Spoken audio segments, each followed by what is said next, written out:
Good. Yeah, we're good. Good morning, everyone, and welcome to this meeting of the Strategy Working Committee.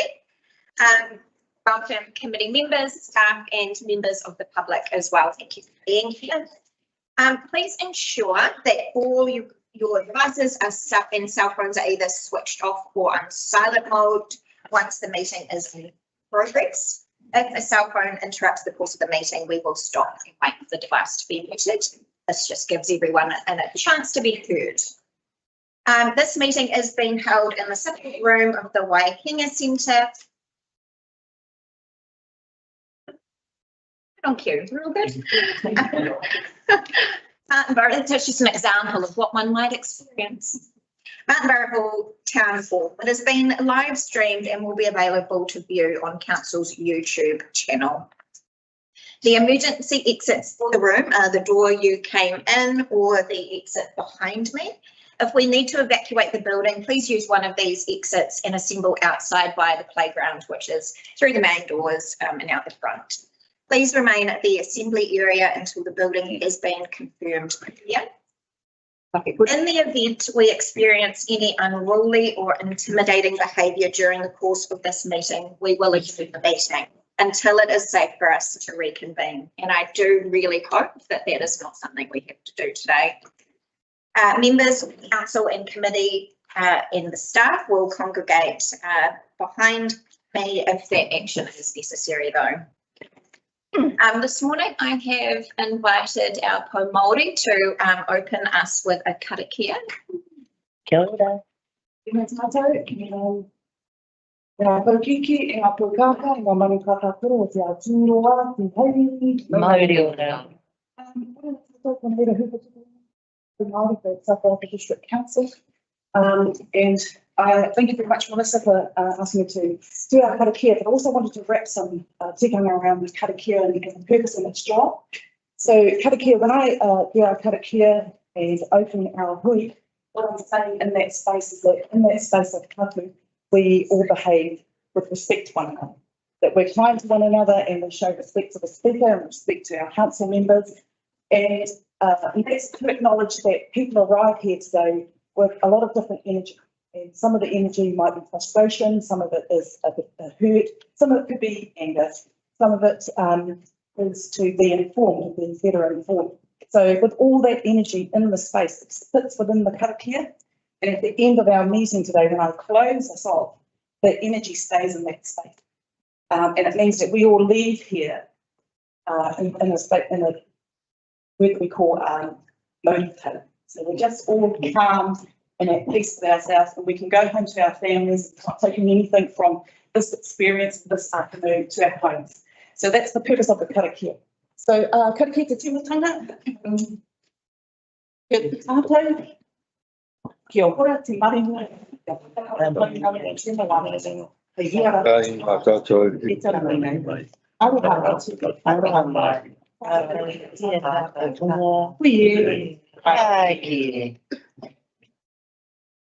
Thank you.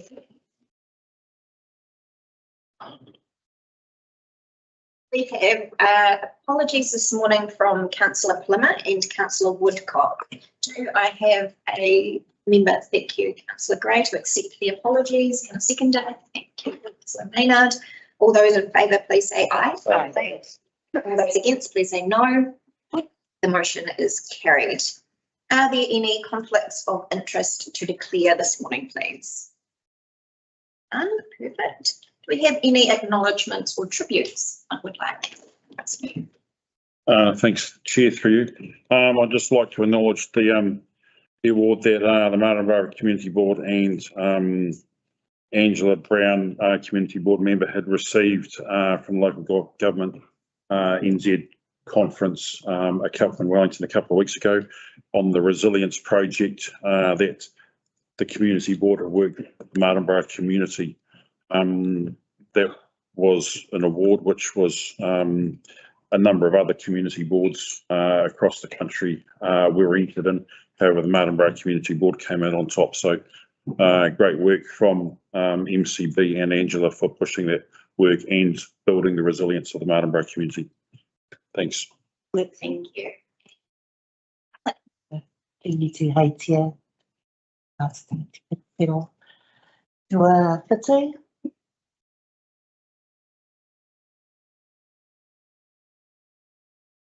Any other final tributes this morning, Councillor Gray? Not a tribute, but an acknowledgement. So I would like to acknowledge the urgent environmental and ecological crisis we're currently in.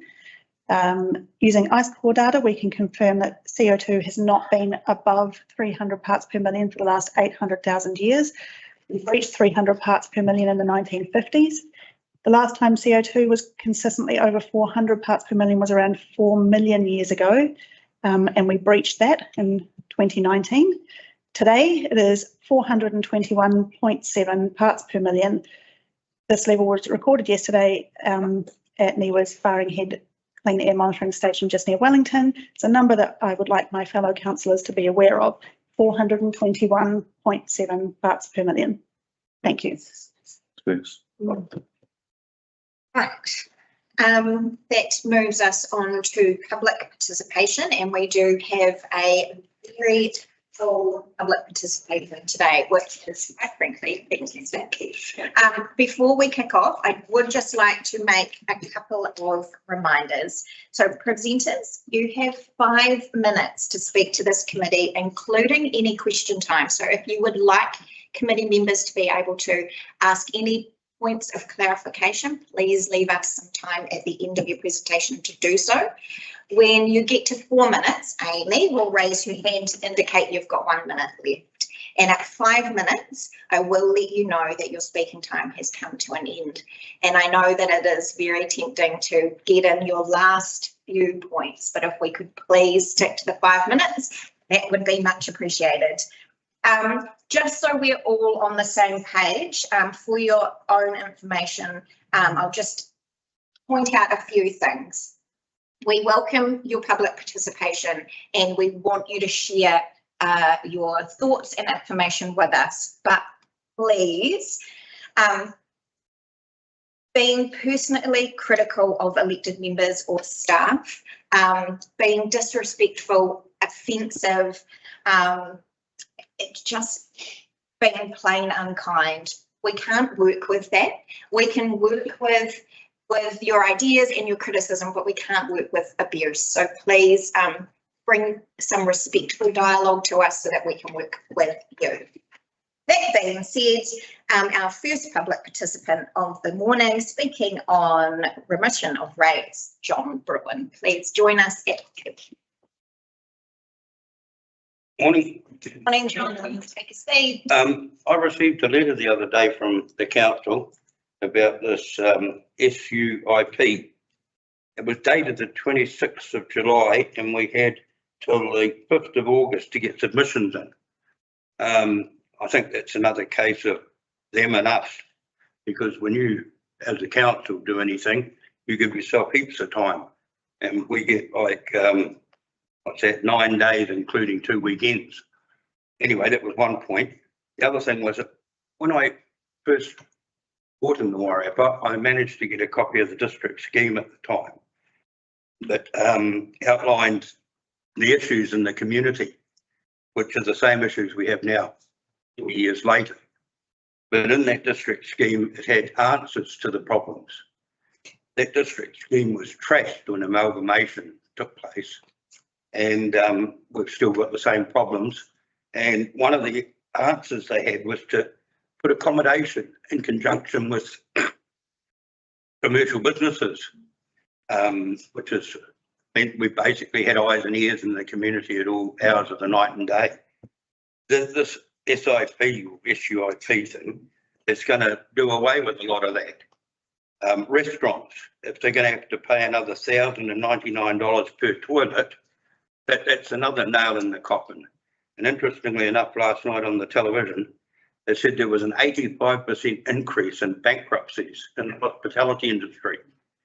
That's just another nail, you know. That's about all I've got to say, really. Oh, and one other thing, sorry.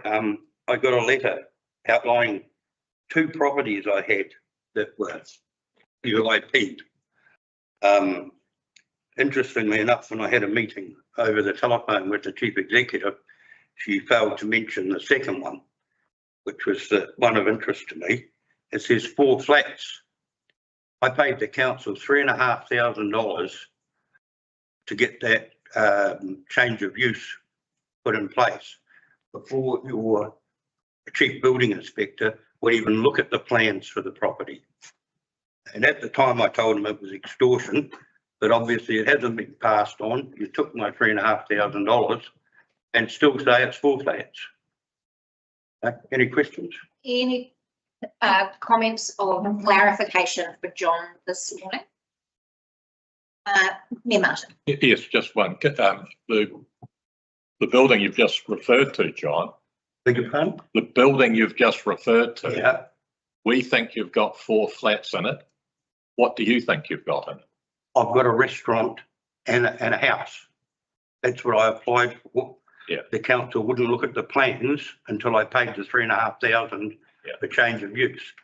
Prior to that, they sent me a letter that said when it failed to be flats for 12 months, it would revert back to commercial.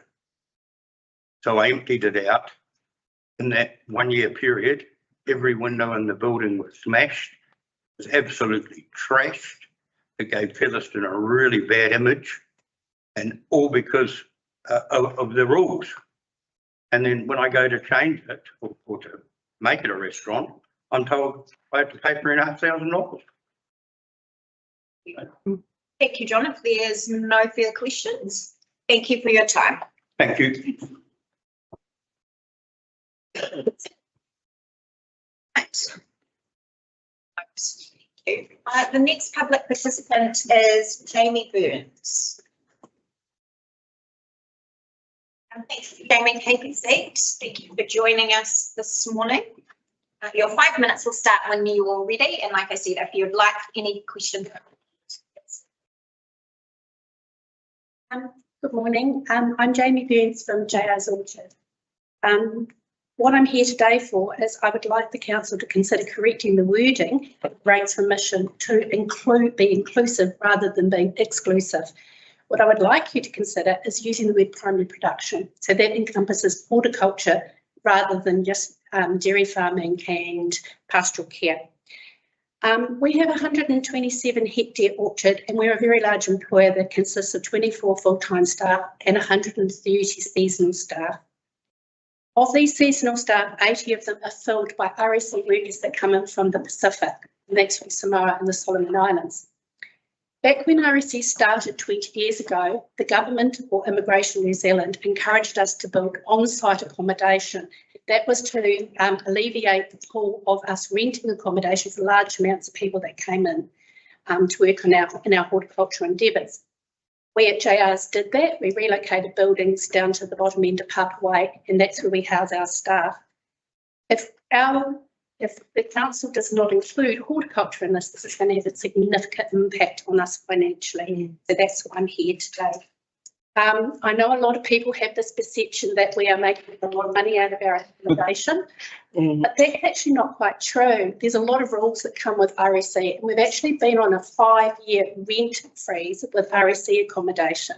We've also had to Healthy Homes our houses 5 years ago before we were allowed to get our licences each year. So we've had considerable expenses going in there. So while our rates are going up, our insurances are going up, we've had to improve our accommodation. And remember that this accommodation is for workers that come in for 7 months only. The rest of the year, they're not actually livable. Well, they're not rentable. We're not allowed to rent them out. So that's what I would like the council to consider doing, is being inclusive to bring in horticulture as well into your terminology, please. I've got one question for you, and then others may have a question. You mentioned a rent freeze. I'm not asking how much you charge, but do you charge market rent or are you charging below market rent? No, we charge below market rent for it. So the rent has to cover their rental. It's fully furnished. It includes internet, it includes firewood, it includes electricity. So that's all part of the RSE policy. Thank you, that's fantastic. Any other questions for Jamie? Thanks, Chair. Thanks for your submission, Jamie. Well, certainly one.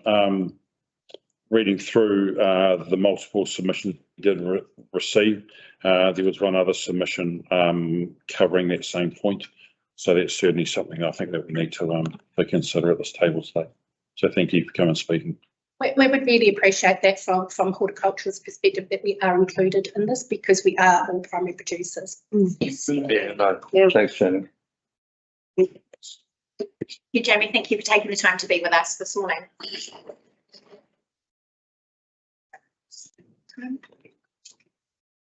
Our next presenter is Roger Fraser. Roger, would you like to take a seat? Thank you. Apologise to the people who were at the community board meeting the other night, because I'm going to cover some of that ground again. And any of you who have read my submission, I'm going to cover some of that again. I think what I'm going to do today, try to do today, is actually and give the rest of the people here who haven't talked a feeling of the consequences of what the rates announcement is about on an individual. Now, what I want to talk to are two things: the economic and social consequences of these rates increases, significant as we'll come to in a minute, and secondly, how the SUIP particularly has been communicated and handled as issues have arisen with it. One other point I made at the community board, which I think is important today as well, is there are a number of people behind me who present, just like I am, but there would be a lot of people who aren't here because of work, because they're not confident to present to a group like this, that they've had experiences with these in the past, lots of reasons. So I think it's really important that you don't think of what we're saying today as just a small subset. So let me just read some notes that I made. South Waiwaka District Council rates now are at or above affordable levels for many people in town. They've exceeded inflation by a huge margin now for the last 5 years. In our personal case, our base rates have grown nearly 100% in 5 years. And now that we are deemed to have an SUIP, they've actually risen 212%. And I will share a graph with you later that you can take away. It's a souvenir of my presentation that shows what's happened with our rates. Now, we're deemed to have this, and I should make one more point. I'm on fixed income. My income has not. I wouldn't even be here today if I might be in Spain or somewhere if my income had worked. So just bear that in mind. And I wonder really if council has considered the double whammy that came this year with the valuation changes and the SUIP. So our valuation jumped because we live on a nice big block of land. But that's paper gain. I can't use that gain to pay a chunk of change there. And then I'm deemed to have an SUIP, which I'll come to in a moment. There's another 5,000. So, you know, really, if there are other people in this position, such as I am, they can't cash out this capital gain. Does council really want them to be in a position where they have to consider selling their houses? Because that's really the consequence some of these increases mean to some people. A couple of other points I want to make. The SUIP penalises ratepayers for trying to provide for themselves and their families, and this is where it comes to me. This SUIP that's applied to our property is because we built a little addition onto the house, accommodate my mum-in-law, who's now 99 and in a wheelchair. So it was made disability accessible, big bathroom, lots of white doors, wheelchair ramp, etc. Certainly not built as an investment for flat rental. But anyway, so we've applied for remission. We may or may not get it. Yes, today's deliberations will decide that. But imagine the stress this family is under now. 99-year-old mum-in-law. She likes to be, she's got all her marbles. She's disabled, but she's got all her marbles. But she wants to know what's happening. She's wondering if we get this remission. And it is actually said, I'll pay. I mean, somebody 99 shouldn't be in that position. Other people, like my neighbours, for example, have built little accommodation units on their properties to provide for themselves where they're in retirement. these SUIP charges were more than eaten to, if not negate, any income that they could possibly have from those properties. So all of it just leads me to think it's a good idea at some point in time, but I don't think people thought through the issues and the consequences and impact really well. And I'd leave you with that thought. Have I got much time left, timekeeper? Got 24 seconds. Right. 2 points. I think a huge driver of the rates are your organisational costs. I spoke to Martin 2 years ago when I thought rates were high, and I took him an organisational chart that said there were 68 employees. Chart I pulled out the other day, which I can find. Don't need it, use that in seconds. Has 96 boxes on. Seven of them I think are, I need to find it actually, 7 of them are planners, 13 are leading. Roger, that's your time. I Okay, think you've made some clear points this morning. I'll leave you my notes because there are a couple other points that would be useful. Thank you. We'll circulate those this morning. Thank you. Thank you. Oh, yep, yep. Those are my notes. Those are my notes. Thank you. Thank you very much, Roger. We'll make sure Thanks, Roger. customers get those this morning.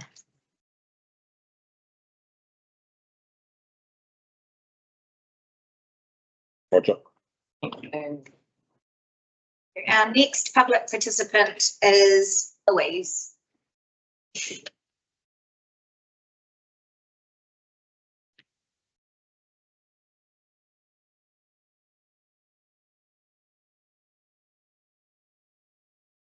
Louise, you know how this rolls. 5 minutes and Amy will give you the signal and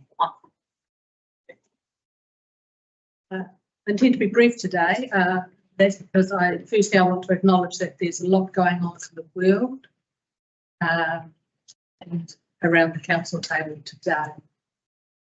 I would like council to consider approving the proposed remissions policy today, but with the recommendation that you do a first principles strategic review of the remissions policy as part of the LTP next year. Now, my reasons for that, I may probably one of the few people to make submissions on the remissions policy as part of the LTP. And I felt that I took a strategic view and I took a principle review, and I didn't see that those issues were considered. And one of the, so that's the first point. And I think the feedback that you've got today on the remissions policy raised a lot of those first principles, which the officers have identified before.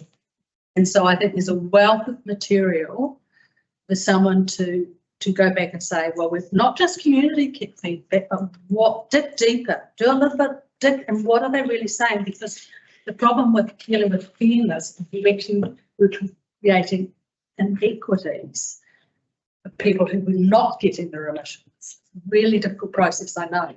So I'd like to see there be advice to council on the advantages and disadvantages of each remission policy at a strategic level. And if you're wanting to dig deeper into what that's about, I just encourage you to go back to my first submission on the LTP and my submission and extended submissions that I filed and read at page 78 of your papers today. Because it seems to me that you haven't, I think you do have a statutory obligation. If someone comes with a really well-reasoned series of options, you've actually got to consider the advantages and disadvantages of those options. So I'm just asking you to make that transparent today. And that's the point I want to make. But I do want to have time for questions, but I just want to take this opportunity because I might have mentioned to some councillors that I do follow the council closely and work with council officers. And awesome might be a word in for. I think you are actually doing a fantastic job, and I set a pretty high standard. And I say that you're doing, I think, a fantastic job, each and every one of you, and that includes the council officers. I've seen a marked, dramatic increase. And this started before the new CEO, so she's doing a great job, but I think the credit has to go back to the elected councillors. And I just want to publicly acknowledge the work that you have done and the feeling that I have felt heard in terms of my strategy. I'm not trying to curry favour, I just want to say if there are any questions, because I also have the urgent dentist appointment going on in my world today. Thank you, Louise. Your presentations are always incredibly insightful.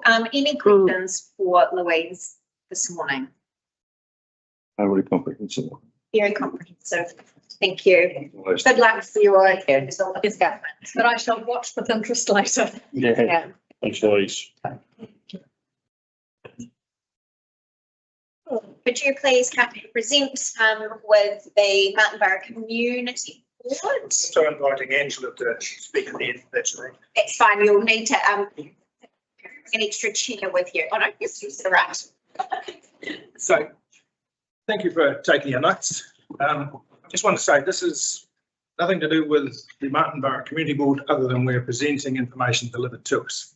So it's just the thoughts of people as they've come, and as you've heard, some of that, what we've got to say is not verbatim, but it's the combination of other people trying to put them into the same thing. And then Angela will just give a statement of what we feel we're getting itself. So on the common themes, many people have suggested that rates are now beyond what people can afford. Do councillors appreciate the impact that our rates are having on ratepayers? Considering the impact of rate rises, what is the potential facing residents? Will they have to sell up and eventually move away?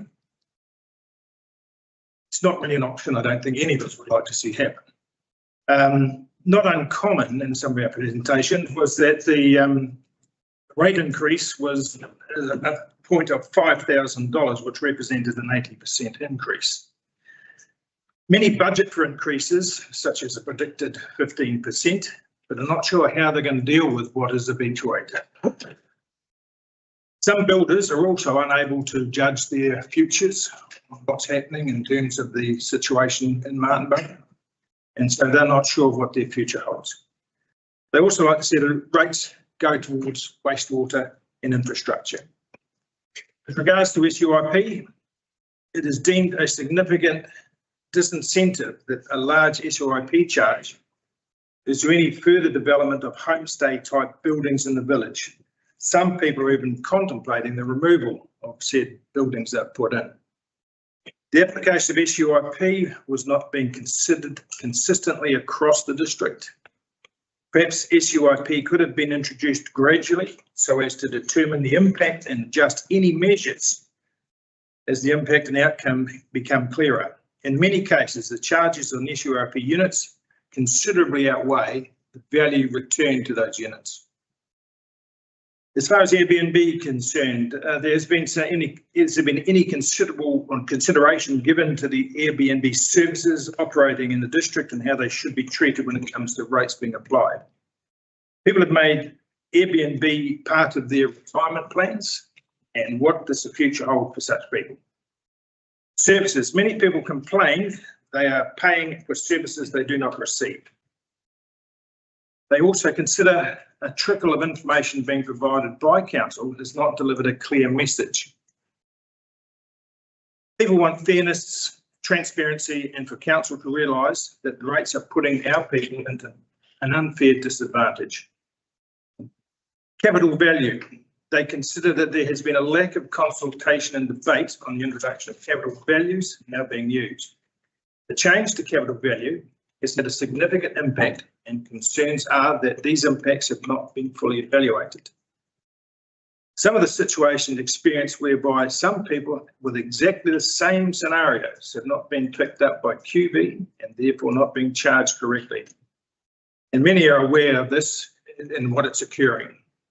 So as I say, they were just a collection of statements. They're not to do with the MCB. They're just a collection of statements taken from it. In many cases, we've put together the opinions and comments of others to come in. So it's not a verbatim, but you can go and review our last meeting, except for one introduction. And you will see that these are the comments made from us.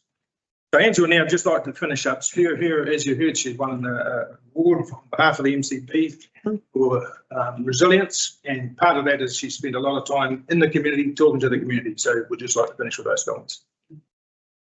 Okay, so at the community board meeting on Thursday, we had around 20 people in our audience. Some of those were making a powerful silent protest. So people were holding up signs to how much their rates increases were. It ranged from minus $25 a year to in excess of 100%. We have real concerns for the well-being of our community. We've heard the voices of the peers spoken up, and we thank them for doing so. There are others who are hurting but not able to speak up for various reasons, including financial embarrassment.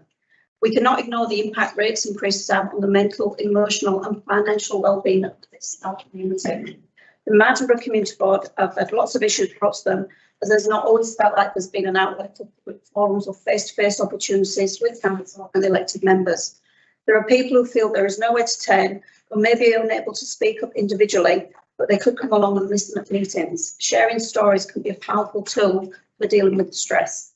We must strive to ensure support reaches our vulnerable residents, our silent community. They need to know that they're not alone.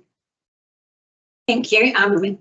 Thank you for the feedback. We're bang on 5 minutes. We get it right. Actually, Just got one other little thing. For those who want, I've got a copy of the notes you've got. lovely. I'll just give them that to you. Just pass it along if you wish. There's enough there to go to everybody. Thank you for your time. Wonderful, thank you, Storm and the NCB. The next presenter this morning is Andy, presenting on the Martinborough Square lighting.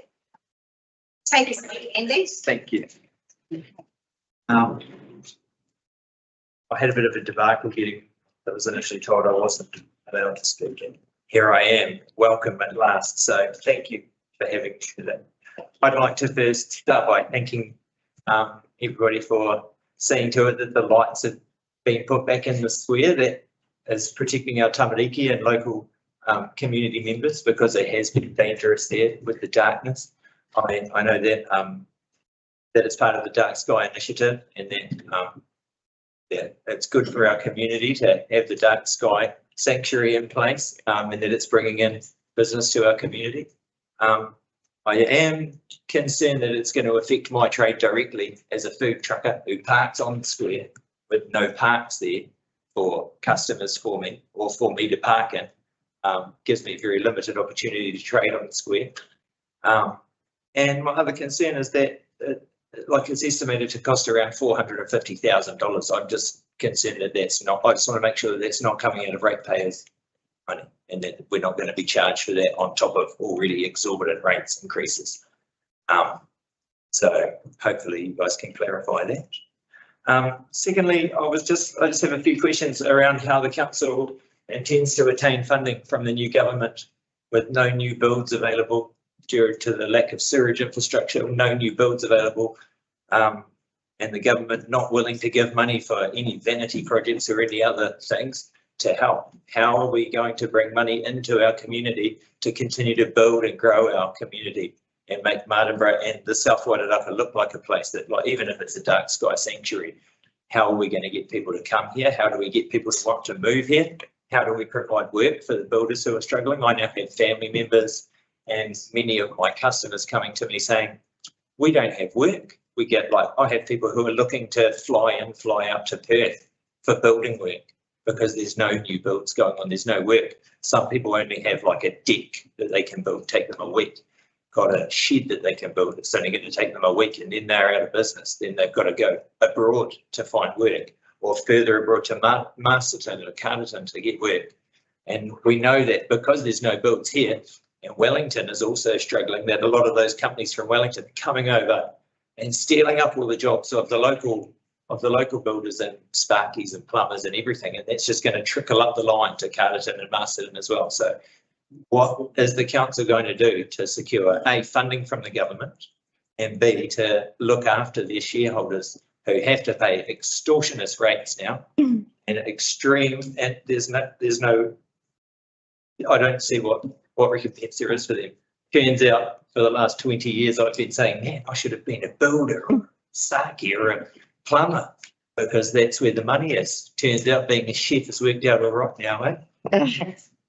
My third point today, just quickly, I saw in the news recently about the Payne Farm and the money that had been misallocated, the overcharging of fees to the community board, who managed to pull back $300,000. But it also said in the article that in the first 6 months after the rules were changed of how the records are being kept, their expenses ballooned out by over $56,000. Now, $56,000 times 13 years equals a lot more than $300,000. So I'd like to ask today what the council intends to do.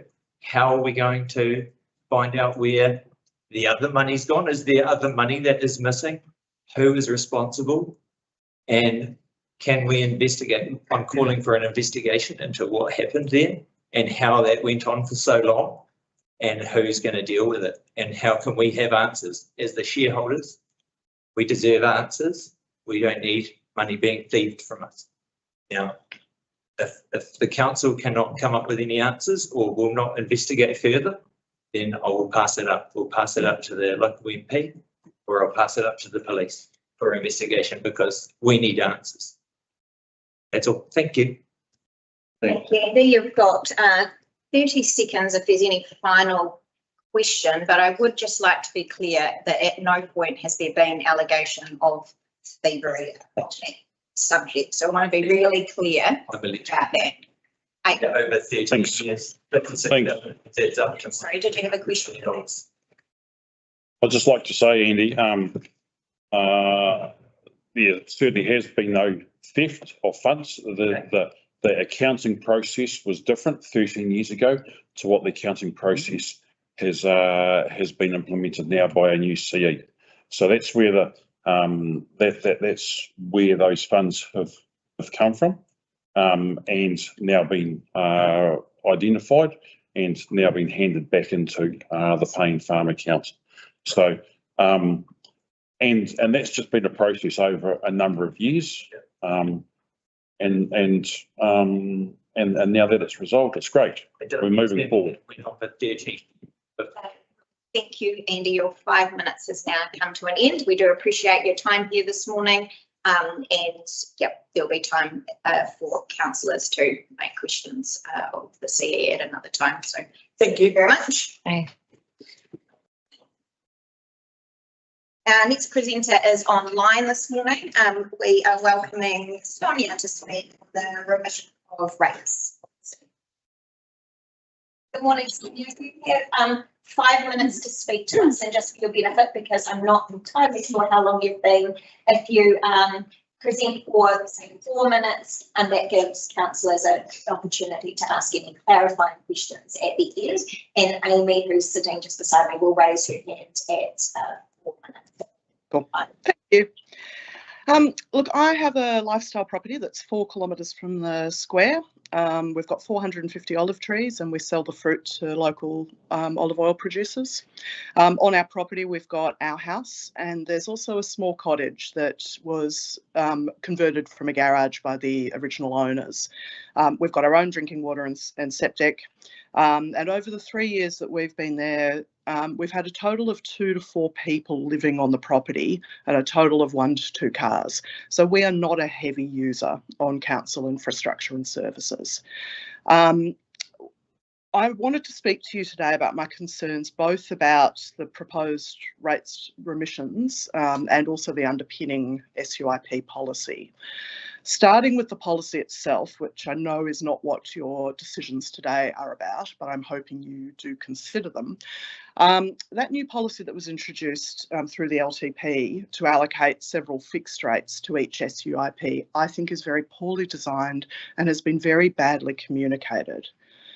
When the 2023 rates review was being undertaken, we had absolutely no idea that our property would be treated as having 2 SUIPs. So we had absolutely no idea that this would have such a substantial impact on us. Our rates have basically doubled this year compared with last year. I'm conscious that a lot of other people were also taken by surprise, given what I've seen in the submissions and what I've heard from speaking to other people. this is quite frankly a terrible example of consultation with your community on significant changes. That said, I'm actually for rates increases. I'm a public servant. I get that you have an awful lot to do in terms of services and infrastructure that need to be delivered and maintained to a high standard. I support you increasing rates. I support myself paying more rates, and quite a lot. But I do think that those rate increases need to be borne fairly across the community. And I've got real concerns about the methodology that you've used for applying the new SUIP policy, and also the quality of underlying data that you're using when applying it. I think your current approach means you've got a really unfair allocation of the rating burden. Since I put my written submission in, I've looked into things a bit more here, and one of the things I've discovered is that our neighbours are being treated quite differently from us. They've also got a separate self-contained cottage that has a kitchen and a bathroom, and they earn income on it by renting it through Airbnb. I've since followed up with QV, etc., and I understand that because the kitchen is in the same large room as the bedroom, QV classifies it as a studio, and you, the council, have decided not to treat studios as SUIPs. Because our cottage has a partition wall and a sliding door between the kitchen and the bedroom, QV classifies our cottage as a granny flat. So you do treat it as an SUIP. Both earn income. We've got long-term tenants in ours. But actually, how can you justify charging us thousands of dollars more each year than our neighbours because we have a partition wall and sliding door in our cottage? That's the only difference. I really think you need to reconsider the methodology you're using to apply your SUIP policy. And I also think you need to check the data you're using. In the past few weeks, I've found a number of other anomalies between how our property and our neighbours' property have been zoned, which I understand you are now going to correct, plus some other rates that we are being charged and our neighbours are not. One of those you've already removed, and the other you're still looking into. These anomalies in the underlying data apply to all of your rating policies, not just the SUIP policy, but it's resulting in really unfair treatment between members of your community. If you do continue to proceed with the new SUIP methodology, then I really encourage you to actually look and change your remissions policy. The first remission policy, number 1, I think needs to be expanded to cover any non-income earning use of an SUIP. For instance, if you're using it as a music studio or an art studio, not to earn income, but because it's just space you have that you are using on your property for storage space, or if you're using it to house the occasional visiting family or friends at Christmas, I think any non-income earning use of a building or a dwelling should be exempt, and so that is remission policy 1, I think should be expanded. For remissions 2 and 3, I think you should remove those, as that gives unfair and preferential treatment to particular sorts of businesses. If you do decide to keep those, I think you need to expand remission 3 to cover other primary production land uses. As someone earlier said, it should cover horticulture and viticulture as well.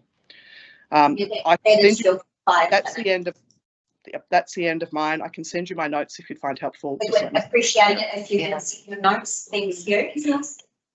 If you send them through to Amy, who you've been liaising with for your presentation today, that would be fantastic. Thank you very much for your time and for joining us today. And we will consider your thoughts later. Thank you. I'll send notes through tonight. Thank you.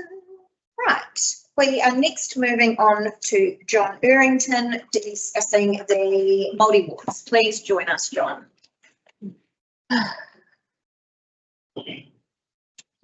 Good morning, John. Like everyone else, you'll have 5 minutes, and your 5 minutes will start when you are ready. I'm John Errington. I'm a retired actuary and company director. I'm here to urge council to rescind the November 23 decision to introduce the Maori ward for the following reasons. First of all, there's been no presentation of any evidence that I have seen shows that the ratepayers as a whole or the district in general has been significantly disadvantaged by the absence of a Maori ward in the past. New Zealand is a democracy with all citizens having equal rights and responsibilities. The consultation carried out in 2023 was significantly flawed and grossly biased, in my opinion, for the following reasons. First of all, individual correspondence was sent to all Maori on the Maori ward, which was about 10% of the ratepayers, but no individual correspondence was sent to the other 90% of the ratepayers, advising them of the consultation. Advertising was done on Facebook and the council website without seemingly any thought to what proportion of ratepayers would be reached by such advertising. There are only 2 attendees at the question and answer session in the town hall, indicating the poor reach of the advertising. 3 hui were held at Marae, but had no indication on the papers of how many people attended that hui, or those hui, and no indication of any other meetings held with any other community groups to discuss the issue. There only seemed to be 12 emails in support of the Maori War. Full consultation with the Maori Standing Committee, but seemingly no consultation with any other community groups. And there's seemingly no attempt whatsoever to conduct any independent research. No evidence has been presented to show that the Maori Standing Committee is not adequately fulfilling its role in representing Maori interests. So if they are fulfilling their role, why do we need a Maori role? If the rescind decision is not made, then ratepayers will be subject to a $20,000 cost next year for the referendum. It's on top of the large rates increases we've had in recent years. Overwhelmingly, the evidence shows when polled, New Zealanders vote against the creation of Maori wards. Therefore, if the council votes to take this matter to the referendum, then it's incurring additional costs with very, very slim chance of success. Councillors, in my view, must be individually very, very sure that a referendum next year would result in the creation of a Maori ward. Otherwise, they're just wasting our money. And one would not be tempted to suggest they put their money where their mouth is and agree to pay that cost if the referendum is not successful. That's all I need to say. Thank you very much, John. You have some time left at the end of your presentation, councillors. Any questions or clarification for John? Only looking for clarification. No, thank you. I think you've made your point clear. And the subject of the Māori wards will be discussed later in the meeting. Thank you for your time, John. Could I just add very quickly, I'm very disappointed the council decided not to have public representation this afternoon. Leave minutes. Thank you, John. The next presenter speaking on Māori wards is Tia. Tia, please come and join us at the table.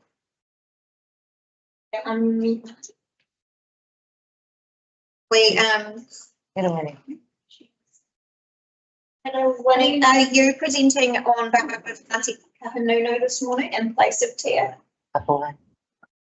Kia ora, I've been informed by Tia that she won't be presenting this morning, but endorses my kōrero, so I'm happy to go now if that suits.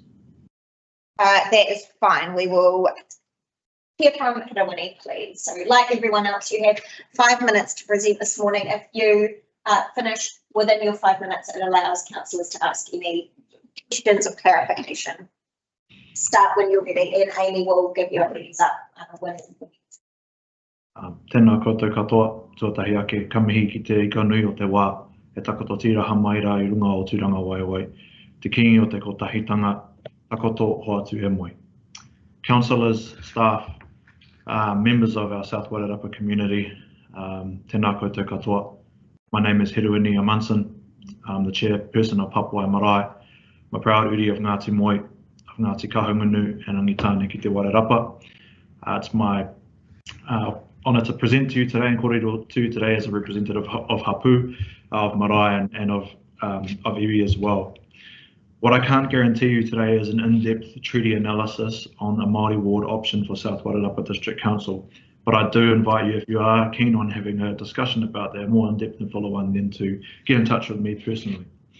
Koe anō, ko tahitanga is a kupu that I want to begin my presentation with today. It means unity in Te Ao Māori, and it was the name of the Māori Parliament movement when it stood at Papua in the South Wairarapa, for those of you who don't know. That movement was supported and worked with in partnership by the Kingitanga movement. The Kingitanga today as they mourn the passing of their leader. So I want to leave that with you and come back to the concept of kotahitanga at the end of my kōrero. In 1840, my ancestors signed a document. Tūtapa ki Hirangi Kingi, Wairarapa Rangatira, Ngāti Kahungunu and Rangitāne signed it on behalf of my ancestors in Gisborne. So Te Treaty did not establish but affirmed that Māori would retain tino rangatiratanga, all rights over their taonga and natural environment and over themselves. But also what it did is guaranteed that Māori tino rangatiratanga would work in coexistence with the system of government that was introduced into Aotearoa. And the way that people often talk about the interaction of tino rangatiratanga and kāwanatanga is this thing called partnership. And although partnership, as all business people would know, implies 50-50, a Māori ward opportunity for South Wairarapa District Council is a way we can give effect to partnership at a local government level. Our families of South Wairarapa Māori and non-Māori have lived together for hundreds of years. We've been through tough times, and this is one of those tough times. We ask councillors to honour and uphold those long-standing relationships with our people in the local community by supporting the Māori ward option to go to a poll in 2025. Unfortunately, we have people in Aotearoa who are focused on driving a wedge between Māori and non-Māori, who are set on destroying long-lasting relationships through misinformation. For those who are set on dividing Māori and non-Māori, you clearly don't know us in South Wairarapa. We are not anti-Pākehā, we are not divisive, we are none of those things, and you clearly do not know us. If you want to, come to our marae and talk to us face to face. To our local councillors, you know us. We have worked together. Our ancestors have worked together. We are passionate about our communities just like you. Last year, we hosted the council at Papua Marae and we reiterated the kōrero of kotahitanga and partnership. And this is the legacy that has been left to us by our ancestors at the Māori Parliament movement at Papua, Māori and non-Māori. An integral part of being a good treaty partner, Māori and non-Māori, is understanding the treaty, the constitutional document, foundational document of Aotearoa that gave life to the system of government that you elected councillors are now part of. We encourage you to keep this in mind during your decision to take the Māori ward to a vote in 2025. Māori wards are a step towards the fulfilment of Māori rights under Te Tiriti, specifically partnership, embodied in a seat at the governance table. We are facing a challenge as Aotearoa. Misinformation and racist rhetoric continues to drive a wedge between Māori and non-Māori. But our communities, they deserve the best. And this means they deserve the truth and the correct information. So whatever happens today, if you decide to take the Māori ward option to the 2025, we urge you to work with us. We urge you to stand alongside in partnership with us to inform our communities of the truth in relation to Māori wards and their place as giving effect to the Treaty of Waitangi. Māori wards will not divide us. Just like rural wards, they're a way to ensure our voices are heard at the council table. Do not believe those who say you need to fear Māori. A Māori ward is nothing to fear. We want the best for our communities, for our environment, and for our economy, just like everybody else. They are not divisive, they are not racist, and they will not take away anything from non-Māori, no matter what you read on the internet. Māori wards are about giving effect to Te Tiriti partnership and are about enabling tino rangatiratanga. Councillors, what we expect of you is only but a mere crumb of what we are entitled to under the treaty. Thank But you, we Hannah Winnie. That is your 5 minutes. Thank you so much for presenting today. And sorry to cut you short. We will discuss the Māori wards later on in the meeting, but please stay with us if you can. And thank you for your time today. Kia ora, tēnā koutou. Kia ora. Next speaker this morning is Andrea. Please join us at the table. Andrea is speaking on behalf of the Māori Standing Committee on the subject of Māori wards. Ka tangi te titi, ka tangi te kāka, te tangi. He tuatahi ki te atua he honori he kororia ki aia. E mihi tua rua. Ka aroha, ki te kiri tu heitia, o tātou te pero. Moi mai rā, moi mai rā, moi mai rā, e te rangatira. E ngā rangatira, ki roti te roima, tēnei te mihi atu ki au koutou. E tūahau, he mokopona, o i raia, te amo, i te rangi, te whaiti, rawa koa, kaihau maikara ahaparo, ko Andrea Rutini ahau. Ko auhea a chairmana, o te Māori Standing Committee hoki. Tēnā koutou, tēnā koutou, tēnā koutou katoa. When we talk, we like to stand because it is a sign of respect that we have something of importance to say. I introduced myself in my kōrero. It was as a sooty, Shearwater voice is presence. As a parrot voices its presence, so too do I. On behalf of many, we are just representatives of many behind us. You've heard Hirawini, and speaking on behalf of the iwi, Kahununu, and Dottie is Rangitani. And while we are able to come to address you today in small numbers, I assure you there are many people behind us, many you can't see as well. I want to implore you as the councillors to uphold the mana of your decisions made in November 2023, acknowledging Māori as an Indigenous people of this land, as a community of significance. As a Māori Standing Committee, we do not have voting rights on decisions. We can only contribute to the take that is put before us. We don't sit around this table to contribute in that way. This is why we stand to ask. And I feel whakamā that we have to ask. We feel we have a right to have a voice of significance that can contribute in a way that is meaningful. We want you to vote on the right side of history. Ko tahitanga, as explained by Hirawini, and as the po, the flag that Kingi Tuheitia has always held. I call for you, councillors. In the past, those that have opposed on a referendum. They wanted the community to speak. Next year, that voice will be heard. But we pray and ask that you uphold the decision you have made so that we can be an example to our community on how we value the minorities, the Indigenous people, and that we all have a voice and a place here in this rohi of South Waitanapa. Tēnā koutou, tēnā koutou, tēnā koutou katoa. Thank you, Andrea. You do have about a minute left, so are there any questions or clarification for our I'd like to add something to what Madam Chair. Referendum and all this legislation that has changed been put on us by the government at the moment.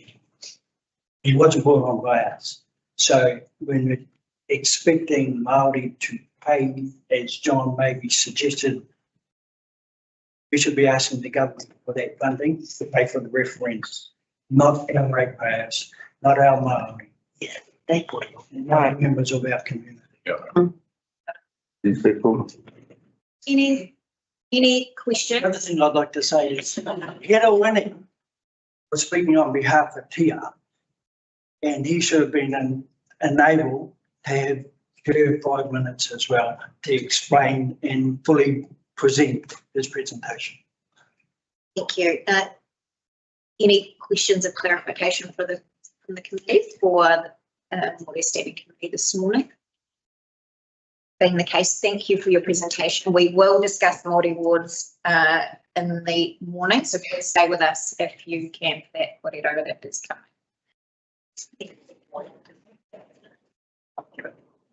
I just want to close. We close with a waiata. I'd like to close with a waiata. Tūtera mai ngā iwi, ka tūtara iwi. Tūtera mai ngā iwi, ka tūtara iwi. Pai a te maramatanga, e te aroha i naiwi, kia kutapatari, kia kutarira. Line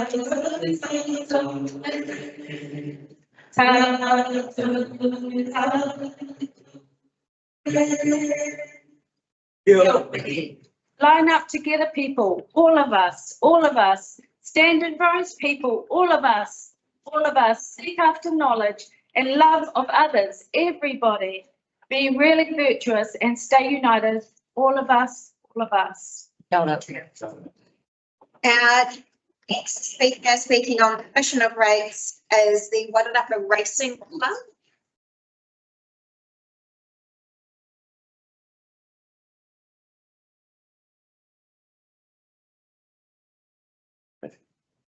Welcome, Matthew, and thank you. Your 5-minute starts when you are ready. Okay, thank you very much. I'm here today to talk with regard to application for a rates permission on land used by sporting events, recreational and community organisations. And I'd like to offer some reasons as to why this application, should be approved. So 3 categories of sporting, recreational, community and Te Rāniki clearly fits into each category. So I'd start with sporting.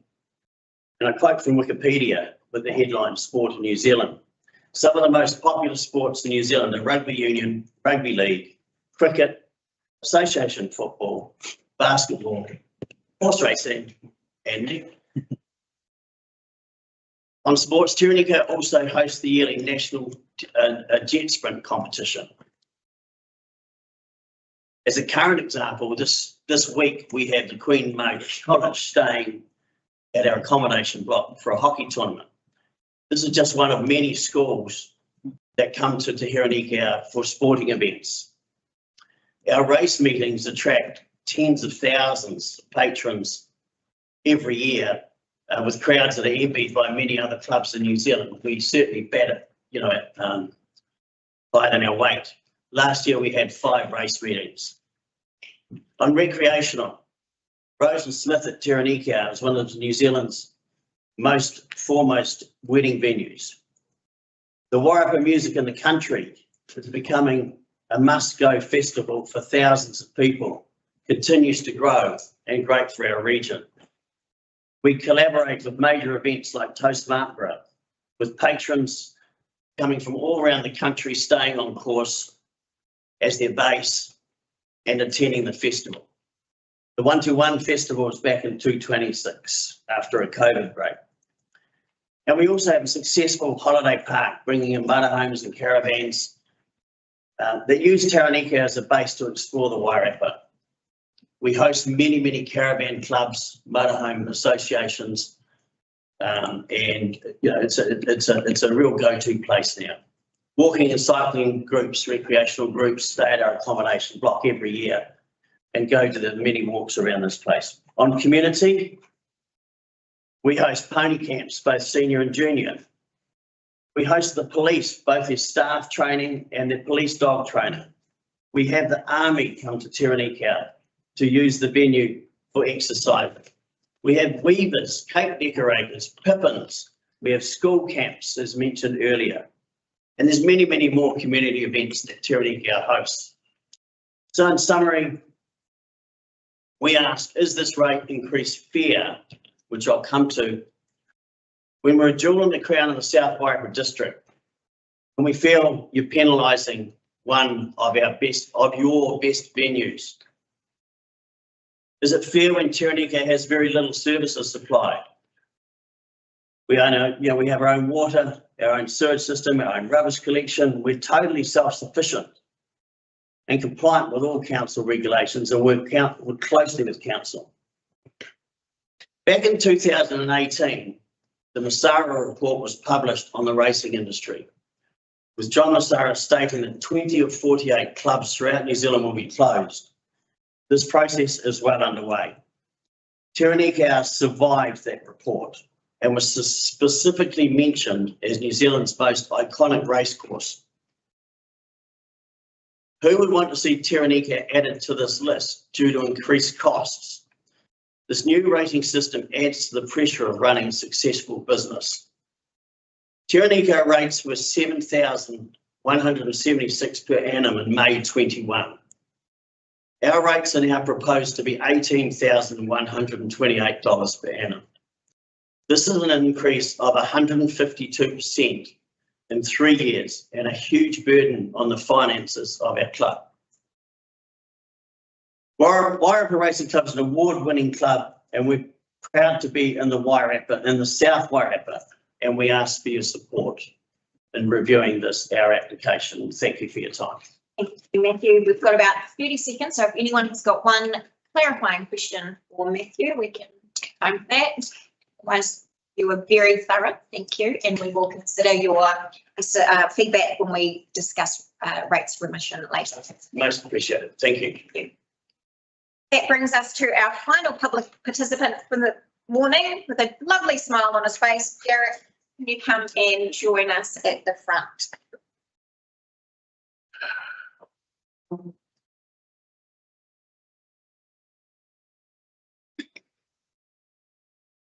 Good morning. I'm Garrick's wife, Marguerite. Dr. Marguerite. And on August the 2nd, our lives changed. We received a rates demand in excess of 196%. In disbelief, we wrote to the council questioning how this could be so, and a staff member with breathtaking sophistry informed us that the average rate increase is 14.7% as expected, and the rest comes from the change in rating policies. Whatever, it still adds up to 196%. And if there's any doubt where this rate increase came from, I quote, "I would direct any further questions around the rates increase to your elected members, who are the best people to reach out to regarding the rates increase and what it means, noting that the decision to set the rates falls with the councillors. Councillors, welcome to the world of unintended consequences." Read through some of the 100+ submissions to see the pain you have caused farmers, superannuitants, those on fixed incomes, caregivers, tourism operators, wine growers, who in my mind have done so much to rejuvenate some pretty sad little rural towns that we arrived in over 35 years ago. I'd be fascinated to know where your research comes from. From Googling SUIPs, I find they differ from council to council. There's no clear definition of what constitutes one in the South Wairarapa. And where was the public consultation? Today, we are making submissions on life-changing decisions that you councillors have already adopted. What cost-cutting measures did you consider? Wellington Water would have been a prime candidate. Stuff March 2020. As pipes collapse and the smell of human poo wafts round the south coast, Wellington Water has called in the big guns, an international public relations firm, Swedi Vesti, who describe themselves as the go-to agency for crisis management. God help us. RNZ, July 24. Wellington Water took 4 months to reveal to the region's council, that's us, a budgeting error which has left councils with a bill of 51 million over 3 years. Too late to be incorporated into the LTP. Good luck with that. We did approach our 3 local councillors. One replied saying we'll have the opportunity to review the rating structure during the LTP process and amend if and where councillors feel necessary. Talk about after the horse is bolted. As ratepayers, we feel betrayed. We pray elected officers will have the courage to finally consult, listen, and reverse this ill-conceived, badly executed and inequitable change. Thank you. We do have time. I'll add a couple of notes to Margaret. Absolutely. This is deja vu, and I look at some of the older councillors here. We've been through this before. It all happened back in August 22. We had a very good report then which came out and said, lessons learned. And I look at you as lessons learned, and we're back to square one. There's been no consultation. We haven't learned the lesson. And I just finished by giving a quote from the Attorney General. This is the misleading stuff we get. We encourage councils when they are preparing their consultation documents to take due care in ensuring that the proposed rates increase disclosed are accurate. We're expecting 14.7 got 196. Can I just please council strongly? Can we please get it right? This is the second time we've been through it.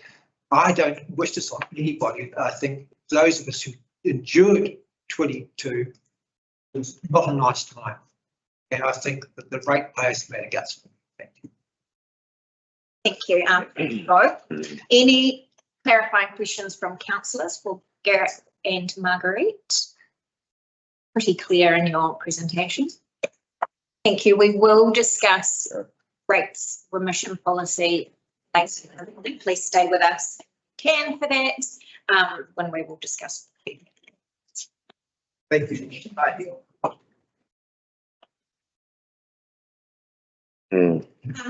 Thank you everyone for your time this morning. I do appreciate that it is part of your day to be with us. As I have said to them, I do encourage you to stay to see the outcomes of the decisions that will come later in the day.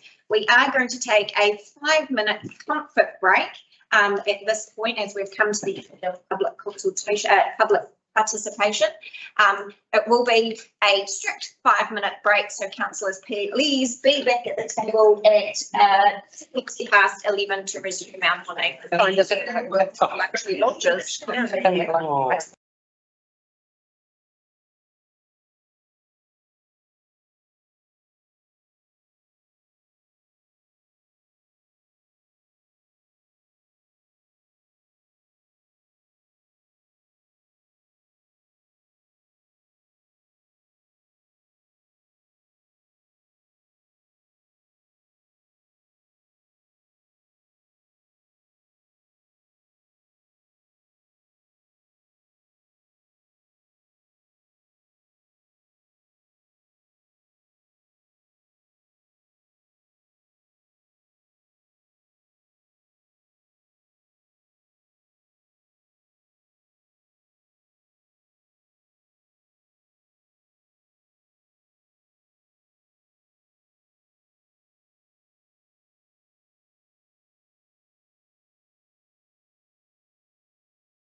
Thank you and welcome back. We will carry on with our morning. The next is urgent business. There is none that I know of, but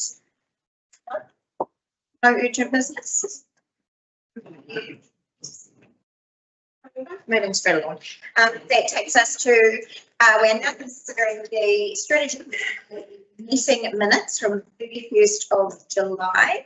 Are there any corrections needed to the minutes, please? No. Do I have a move to confirm that the minutes of the strategy working committee meeting held on 31 July 2024 are a true and correct record? Right, so moved by Councillor Gray, seconded by the Mayor. All those in favour, please say aye. Aye. All those against, no. Amy, can you note that I've abstained because I was not. Motion is carried. Do I have a mover to confirm that the public excluded minutes of the strategy working committee held on 31 July 2024 are a true and correct record, please? Councillor Olds and Councillor Gray. All those in favour, please say aye. Aye. All those against, no. The motion is carried and I'll abstain again. Thank you. Are there any matters arising from previous minutes, please? No. It takes us to our decision report from the Chief Executive and officers this morning. The first being our Multi-Ward Amendment Act, item 9.1 on your agenda. Ms. Ansell, please join us. Take the report as read, but if you could highlight any points for us for discussion this morning, that would be. Yeah. So as Chair mentioned, this paper outlines the local government electoral legislation, Māori Wards and Māori Constitution Amendment Act 2024. It had its third reading on the 30th of July, received royal assent and is now in force as of the 31st of July. There are three parts to this Amendment Act in the paper. One is the reinstating policies on Māori Ward, which reinstates with the same policy settings as were there before 2021. What they call transitional arrangements for those councils which established or resolved to establish Māori wards since the poll was removed, and the adjustment to election timings. What the paper is asking today is to either rescind or retain the Māori Ward decision from the November council meeting. And we are asking the Strategy Working Committee to recommend through to council today which decision that would be. There are a couple of things to note. The Amendment Act puts councils into two groups, those that have established Māori wards and those that resolved to establish Māori wards. We very much sit in group two, and the paper outlines the legislative requirements for group two only. The options today are to retain a Māori ward and go to poll at the 2025 election. The poll will be binding for the 2028 and 2031 local elections, or to rescind the decision from November, which would mean no Māori ward for 2025. And if that decision is made, then there are two pathways which council can take today. One is to drop the representation review and continue with your current representation from the last election. So from 2022, which is, as we see today, 3 councillors per ward plus the community boards, and then hold another representation review during the 2025 to 2028 triennium. The second pathway is to let go of the representation review to date and instead hold a shortened representation review between September and December, and the outcome of that shortened representation review would come into effect for the 2025 and 2028 local election. So those are the decisions that need to be considered today. There is a legislative deadline of the 6th of September in this Amendment Act that just needs to be noted as well.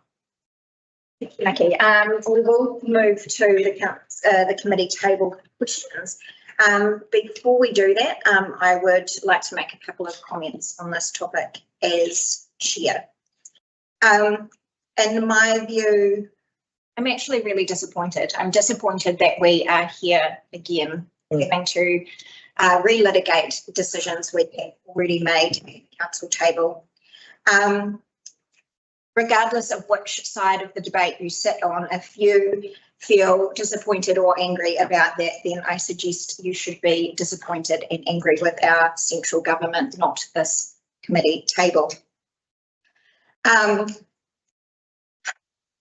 To my mind, this vote does not take anything away from anyone. It simply gives to those who should already have.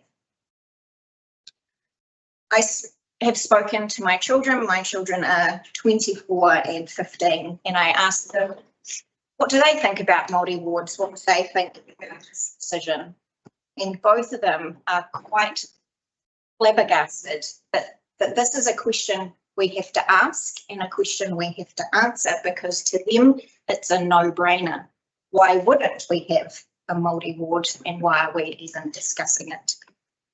And for that reason, I want to be on the right side of history, because I believe in time with our youth coming through that we will no longer have to have these kinds of conversations.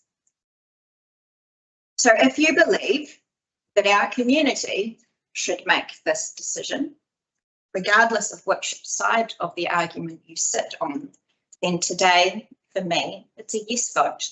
Because whether you passionately believe we should have a Māori ward, or you passionately believe our community should decide, a yes vote keeps us there.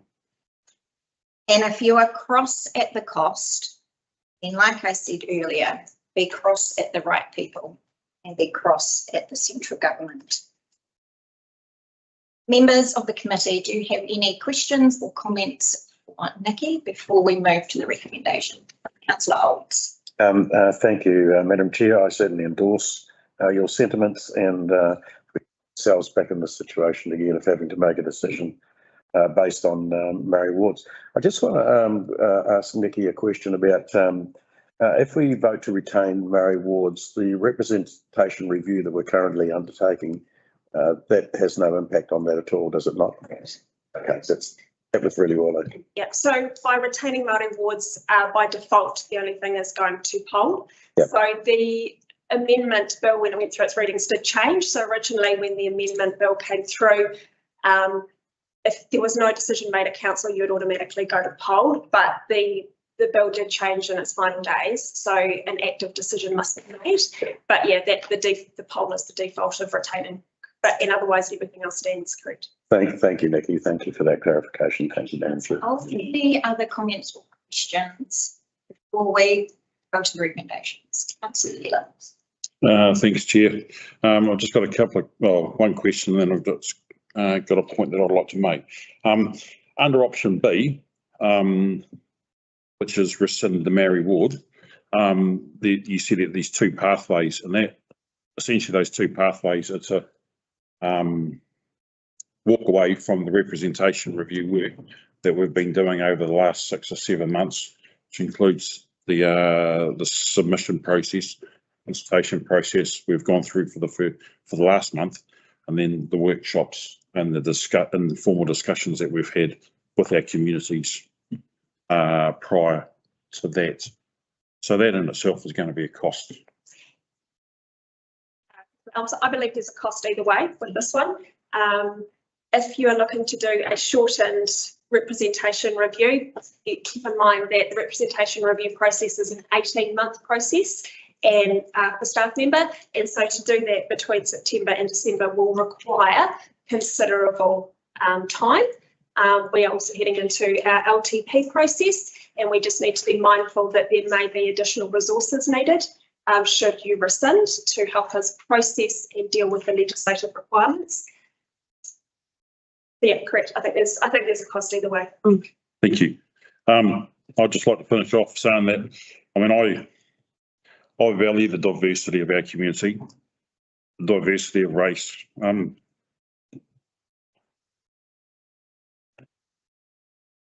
diversity of ethnicity, the diversity of culture and the diversity of sexuality. And I welcome the diversity over division and divisiveness. I respect that others have views and opinions. However, I do not believe that our communities have anything to fear by having a Maori ward or a Maori ward councillor who is elected by our residents and ratepayers on their Maori electoral roll. I believe that in having a ward councillor join us around this table will provide us with insight, greater understanding and another perspective that will benefit with our decision making going forward.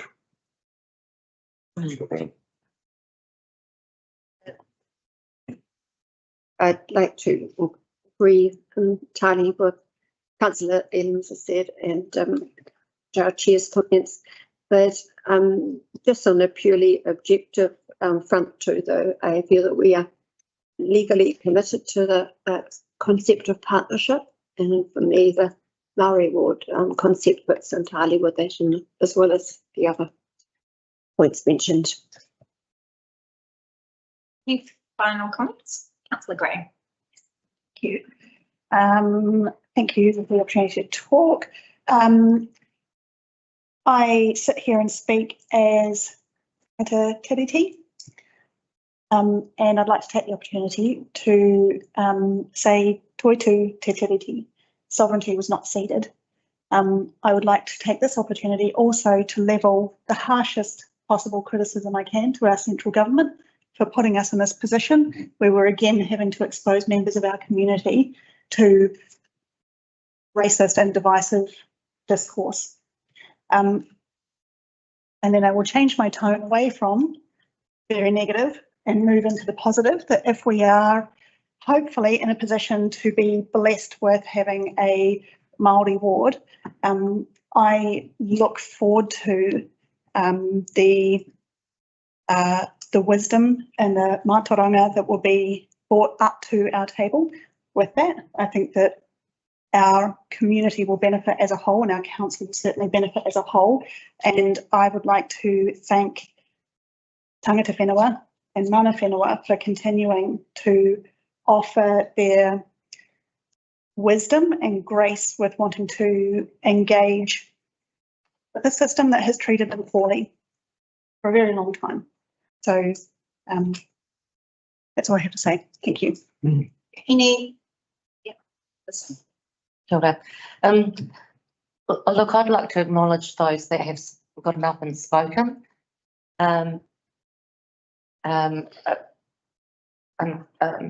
Although Tia wasn't able to be there, I believe that Hiruini in his roles and as Mana Whenua actually spoke, gave a really good understanding, and the fact that he spoke of kotahitanga, which is unity, which is what a Māori ward is about. It's partnership. Andrea, as the chair of the Māori Standing Committee, they understand that their role, they do a fantastic job, but they have no voting right at this table, and that is the difference between having a Māori ward and our Māori Standing Committee, who are there and help to guide, but they, at the end of the day, they're unable to put their hand up. And so that to me is why I will be looking at moving for carrying on with the decision that we already made. I'm not happy with the decision that our current central government has put this on us, and that the question is even being asked of our community.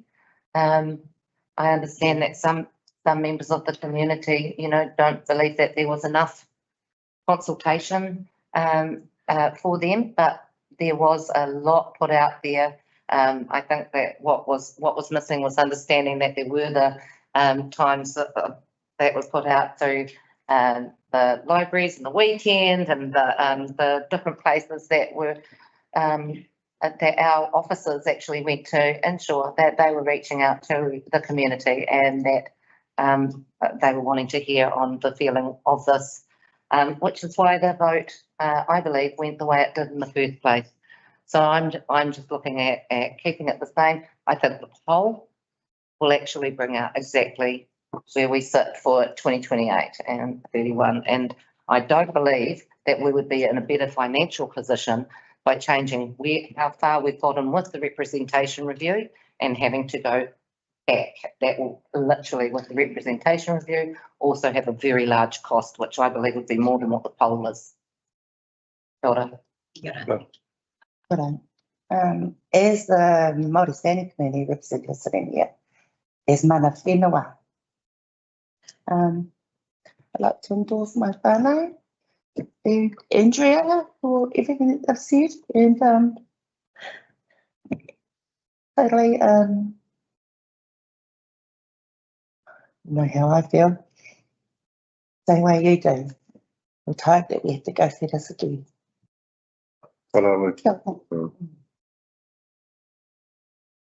Any final thoughts? We'll move on to the recommendations. Do I have a mover, please, to, in the first instance, receive the Māori Ward Amendment Act report? Thank you, Martin. And a seconder, Councillor Gray. All those in favour, please say aye. Aye. Those against, no.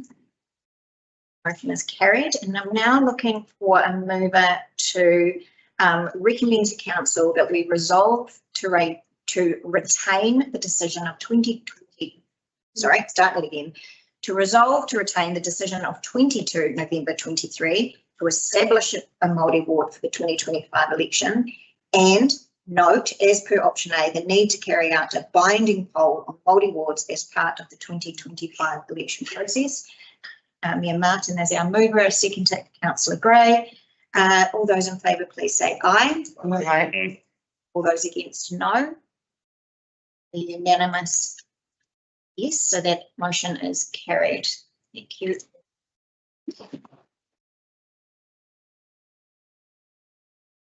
Me kia whaitai, wara haki te tautu koi te Māori, tangata pēnā mi te mga pēnā o te waira.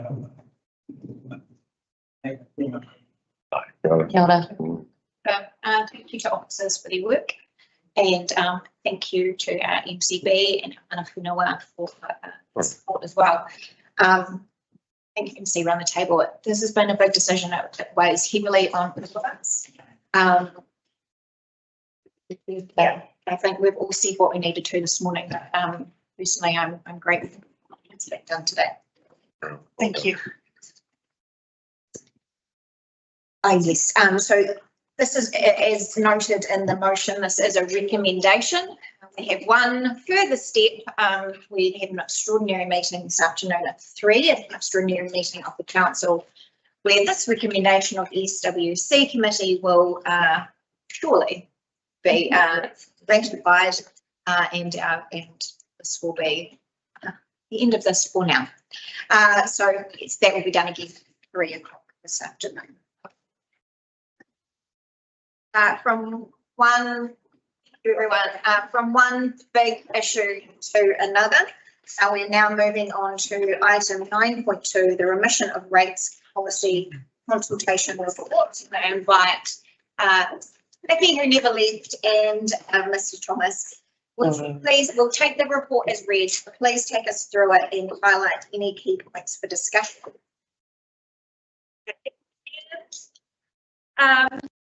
This report relates to the consultation that took place on the 22nd of July through to the 5th of August.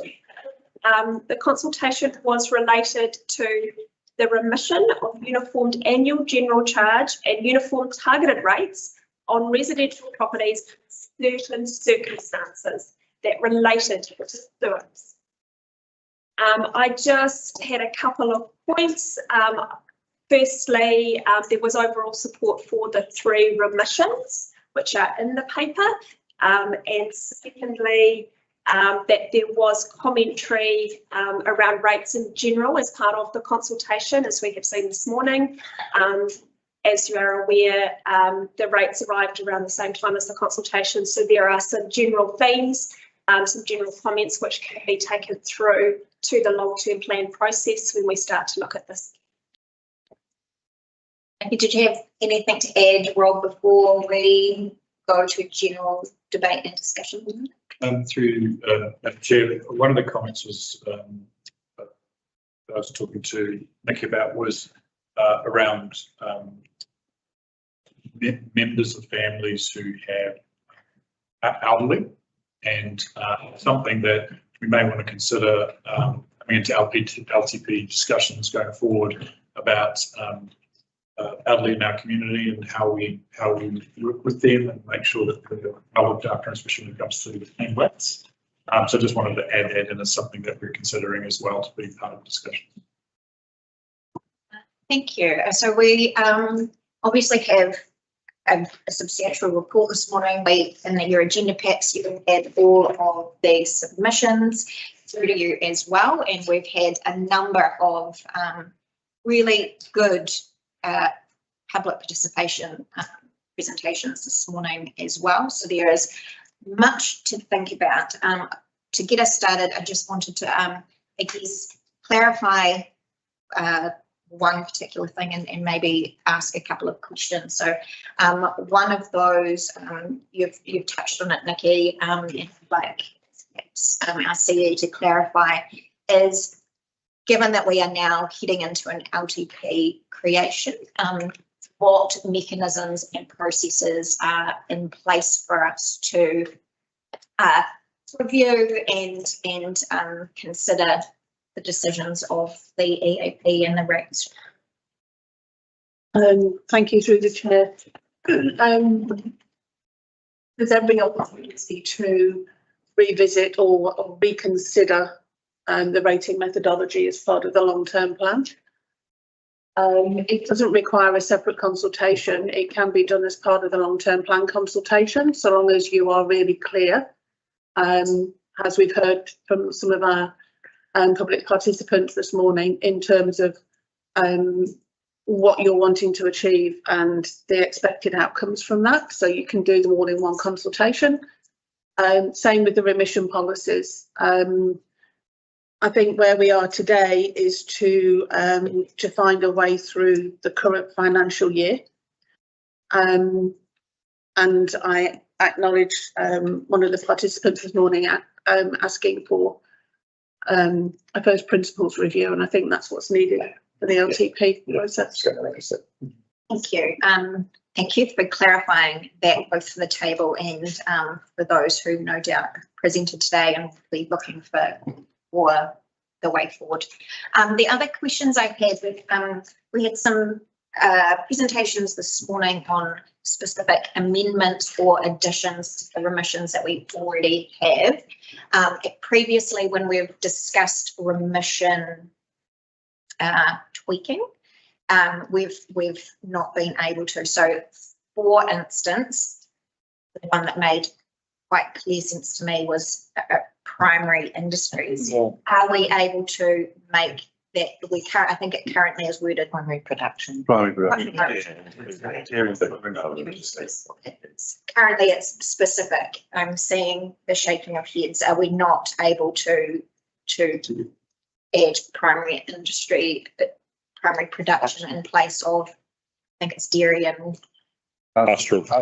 Yeah. Dairy and pastoral farms. Yeah. Through the check now. Oh. That's why we ended up having to go back out for consultation, because we firstly thought we had a remission policy and then we amended it without consultation. So section 102 of the Local Government Act says a local authority must consult on the draft policy in a manner that gives effect to the requirements of section 82, which is what we've done. May amend a policy adopted under this section at any time after consulting on the proposed amendment in the same manner. So if you now want to change that definition that we have got in the remission policy, we have to go and consult again on that change. So my recommendation would be that you acknowledge that and that we bring it into the first principles review for the LTP, but we won't be able to make that amendment today. Could we not define pastoral farming as including orcharding? Because you have been quite clear in that, if you read what's written in the policy, it refers to farming and pastoral farming and units used for that are key to the provision of that farming activity. So you're very specific in the wording that was used in that policy. So to broaden that to horticulture now would require us to go and consult again on that item. So I acknowledge the comments that have been made, and my advice to you is that we pick that up in the first principles review, but we can't do it for this financial year. This doesn't solve the problem for this year. Okay. And I think it's worth acknowledging that there is criticism often for the decisions that we make, but we are so tightly bound by legislative rules. And in this case, I think just from the kind of conversation to date, that will very much be a symptom of today. You know, we will not be able to make decisions we otherwise might have because of the legislation we must work to. So we're going to go Councillor Evans and then back to you, Councillor. Thanks, Chair. So I noted before when we had that public participation submission from Jamie from JR Orchards, where she was asking for primary production to be included. Also in our submission pack under submission number 44, which was from Anton, who's the vineyard manager at Craigie Range Vineyard, that he was essentially asking for the same consideration as they have housing, which is accommodates their RSC workers, which they require for their vineyards here in Martin Borough as well. So yeah, while it's, I think I'm frustrated that we can't modify that wording. No doubt they will be frustrated that we're unable to provide some closure to them, in spite of the fact that they have come and submitted to us today. Just, yeah, fortunate situation that we're tied to by legislation. Just, are we able to add to our list of recommendations a recommendation that commits us, this working committee, council, to that first principle review during LTP? The chair, there's no reason you can't, but I'm not sure as to the reason. Sorry. Other than the public statement that puts it into an action item, and it's part of the workshop plan that we've been through already. We've already discussed how we need to go back and look at some of these decisions that you've already made to see about. It's already in train. Okay, thank you, Councillor Maylis. So I think I'm just wondering with regards to that's you know, two extreme circumstances with regards to this remission policies. I read what it says with regards to pastoral or dairying properties here, and it says where the additional SOAPs are used to house essential workers required for the day-to-day operations of the farm.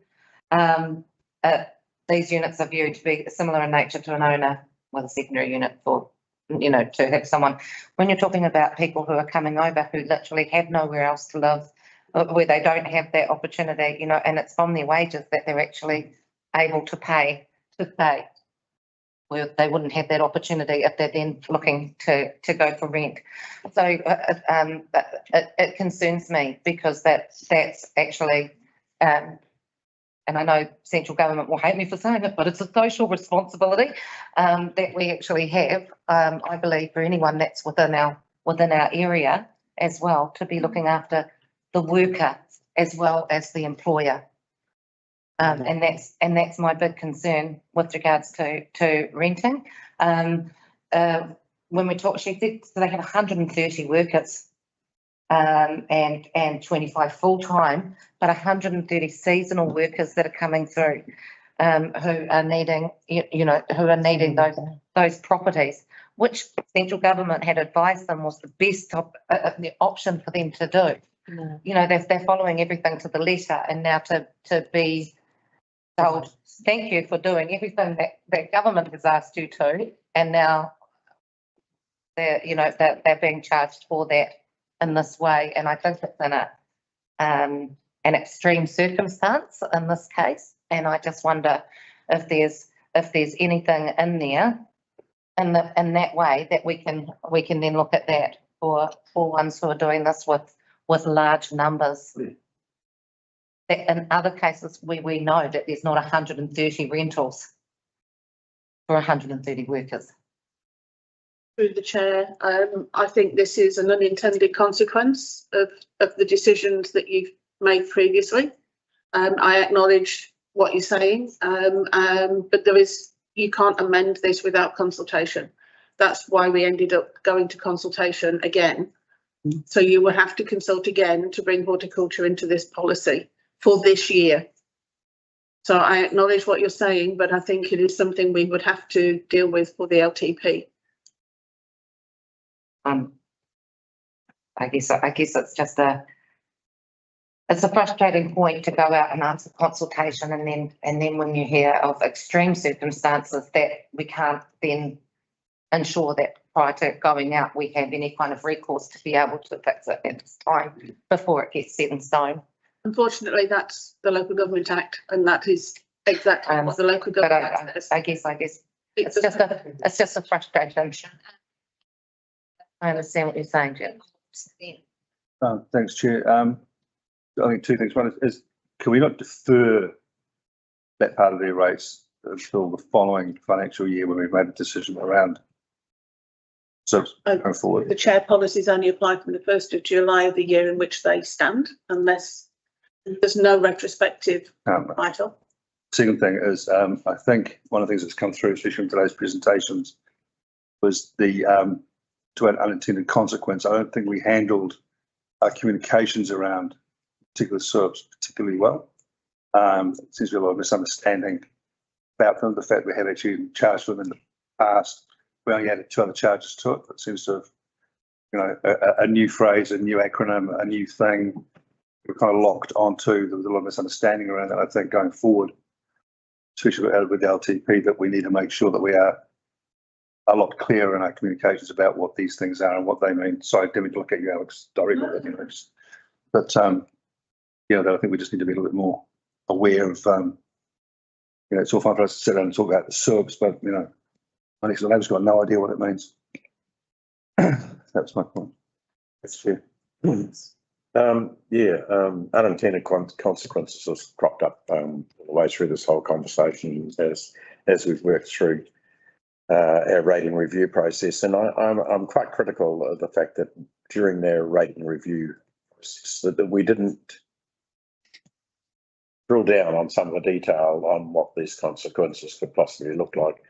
And I blame myself and probably all of us really, that we should have actually recognised the impact that this, whatever we said at the end of the day, does have consequences for our community. And while we can manage the ones that we know about, it's difficult to try and manage the ones we don't know about, such as the impact of rating valuations and SUPs. And while we've always had some SUPs to some extent of this has really enhanced, or captured segments of our community that we did not intend to capture. There is no doubt about that at all.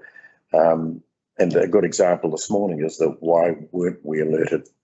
Why didn't we know that, like the JR Orchard who employs seasonal workers are caught up in this as well, when they're providing employment and benefits to our community.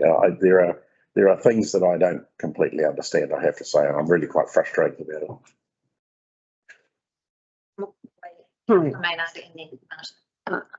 Thank you. I accept that the process we have to go through means that we can't do these changes at this point in time.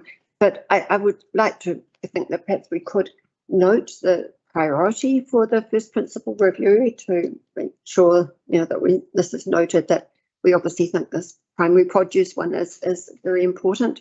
And I also wondered too about the definition of this studio for the person getting ready to take the station, point about the position of a sliding door can make the difference, a large difference between the rates for an organisation. I just wonder if that could be one that could be looked at in the first principle review too. Councillor Maynard. The other thing that I'd like to bring up and for myself, and I don't know about anyone else, but just I want to put it out there that I didn't fully appreciate or understand what was going to happen when we made the decision to make two big moves. And that was not just SUIPs, but it was moving from land value to capital value. And not having the understanding, because we didn't have the numbers yet of what people's capital value stood at, we made that decision, and without realising that once that move was made, as well as the SUIPs, what that would mean. And so I think if we'd had a better understanding of that as well, that we would have probably looked at things differently. So I'd like to see that moving forward with the long-term plan. If there are multiple things that we're looking at, is that best, or do we just move with one and then one and then one?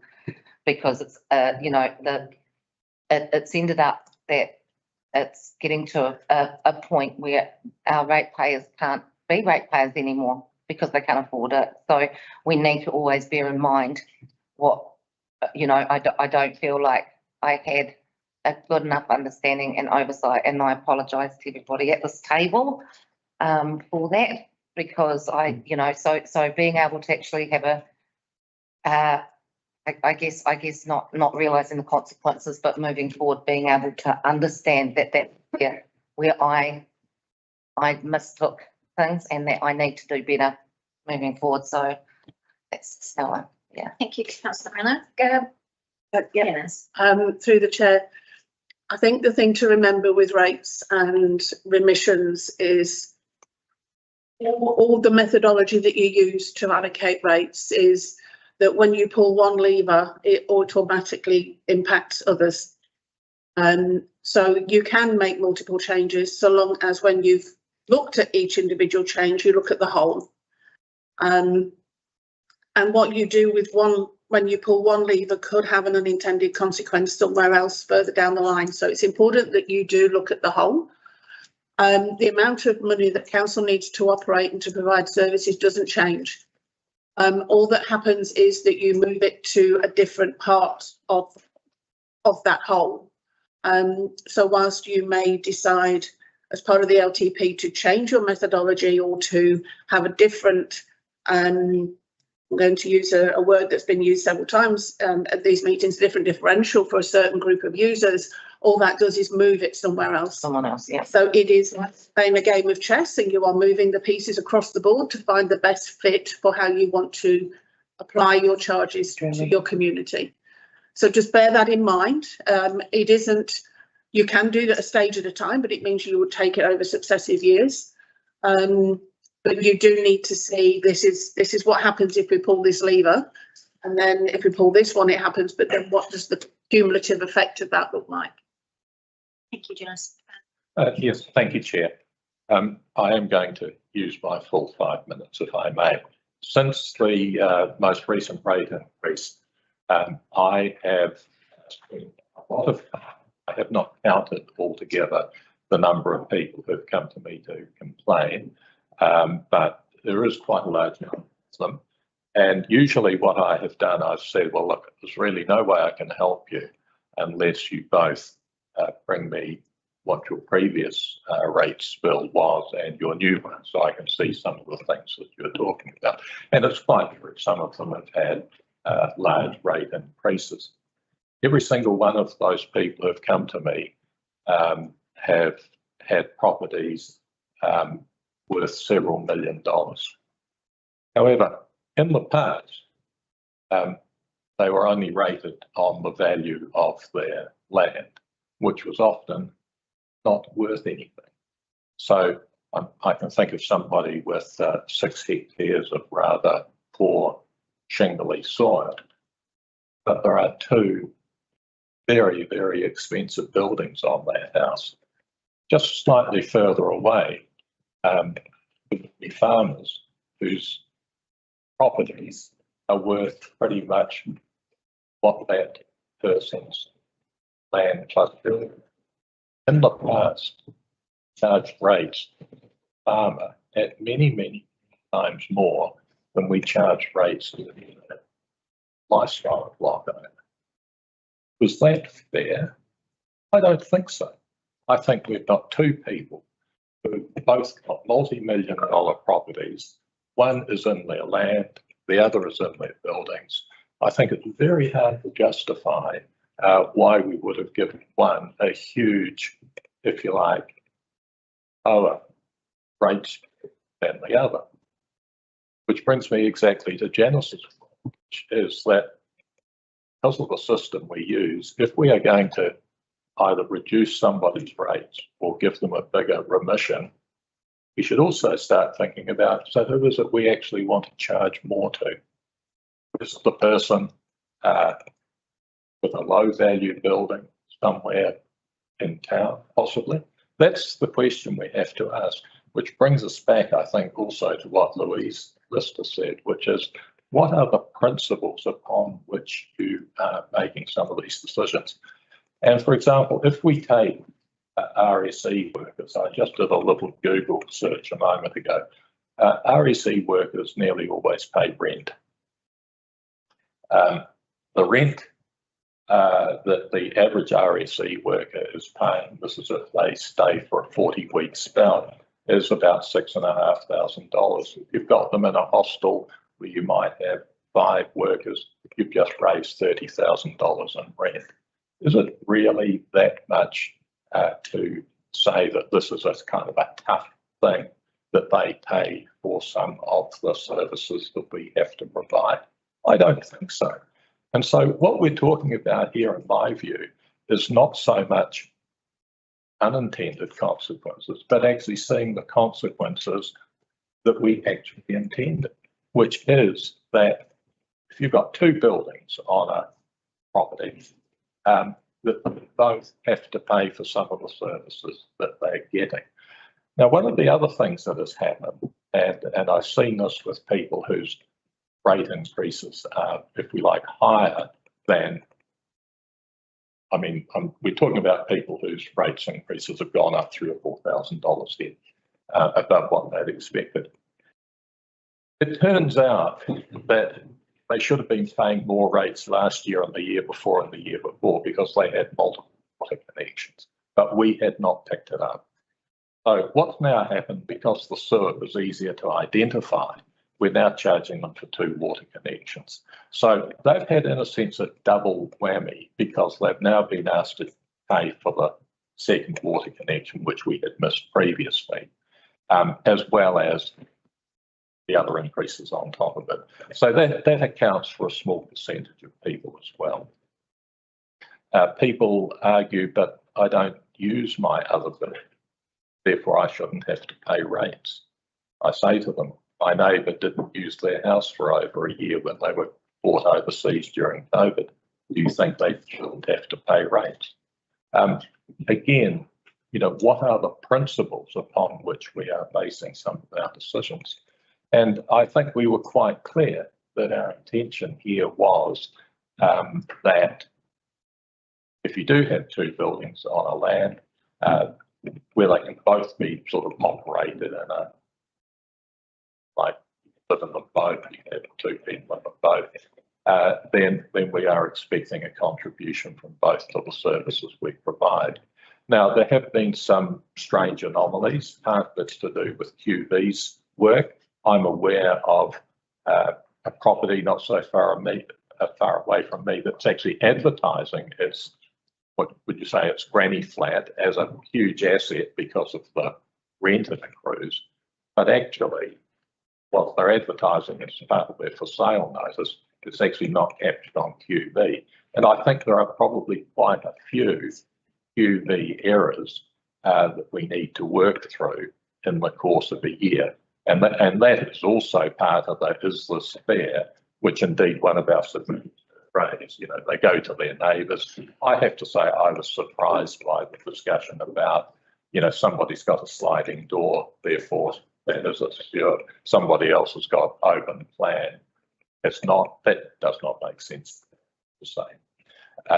But again, I think whenever you make changes, these are the sorts of things that you're going to spend the first year working out, which is actually why I endorse a comment I think Councillor Maynard made just a moment ago, which is that possibly when you're introducing big changes, it might be best to do them in a sequential way so that you can sort of focus on one thing at a time. So I think, just to reiterate, I think we've ended up with a much fairer rating system. It's treating people with similar properties or properties of similar value very much the same, irrespective of what it is. We've got some remissions. I think it's quite clear that we don't intend, or we do intend to remit where family members are using the adjacent property. I'm not convinced about the shop and the house together. I don't see why that person is different if they own a shop here and a house elsewhere. What is it about retailing that entitles them to a remission? Yes, I think it's potentially something we need to look at as to what was it about pastoral dairy farming that we regarded as different or more important to any other business. Thank you. Thank you.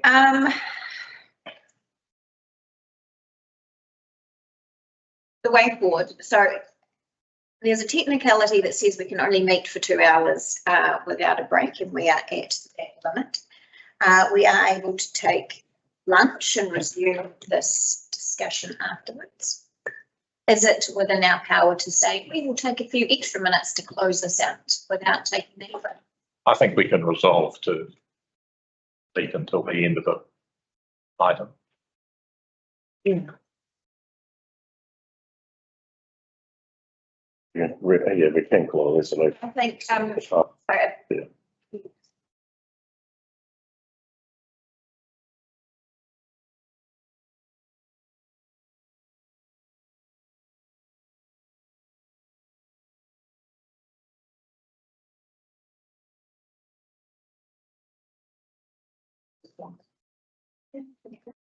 Do I have a mover that we continue meeting until this item is resolved? Thank you, Mayor Martin and Violet to second that. I think we're nearly there, so I don't think it will take too long. All those in favour of that? All those against?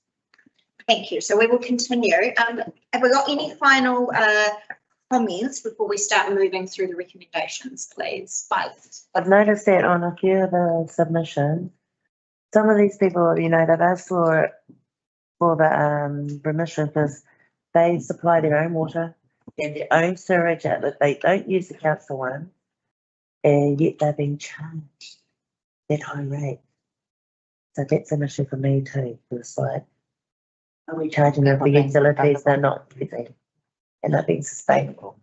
So my understanding is that the water portions of soil would not be charged for those who are not connected.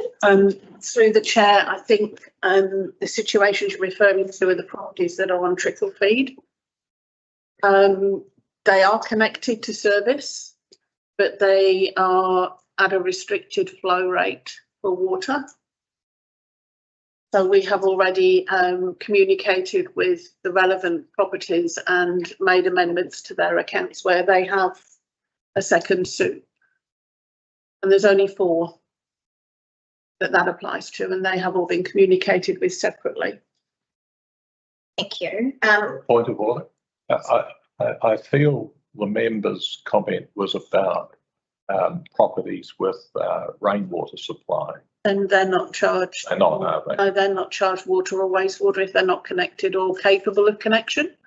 So rural properties generally are not connected. They have their own supply, but they wouldn't be charged the water and wastewater charge. But they would be charged the UAGC and the roading.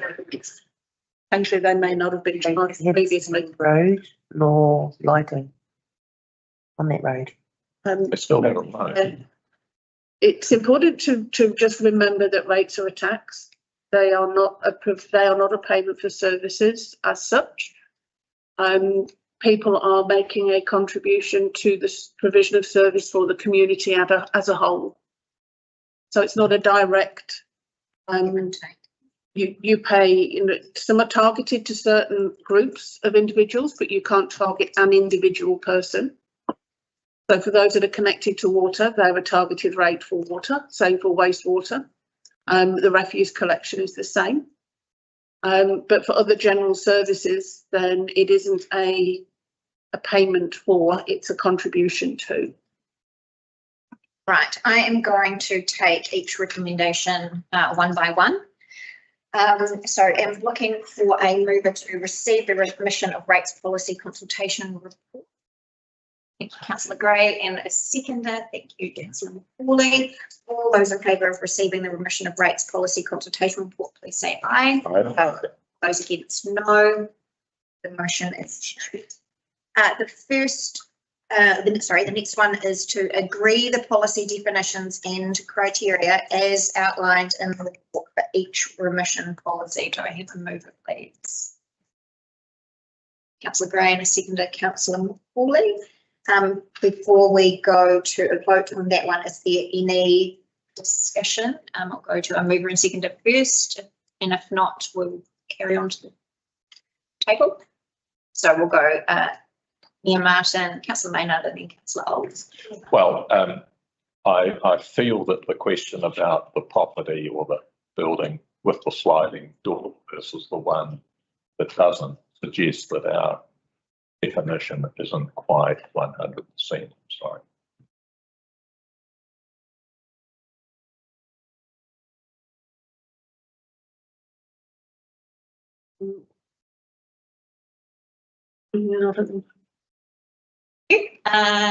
Where we're going, Councillor Maynard and then Councillor Olds.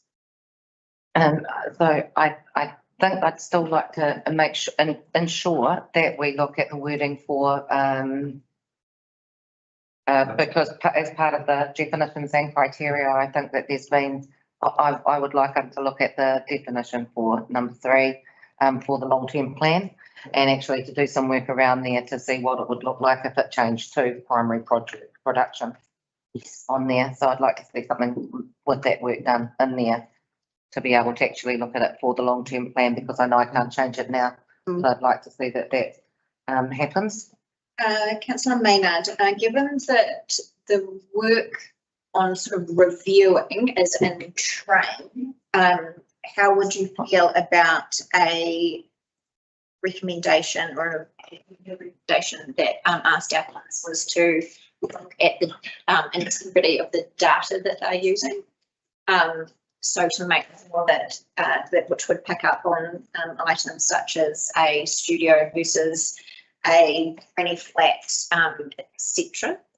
I feel like if we've got really clear lines as well, like that it will actually pick those things up as well. So if we've got the information, that those really clear lines of what it is that we're actually looking at, is it that it's inhabitable and things like that, that we're actually making sure that we've got that.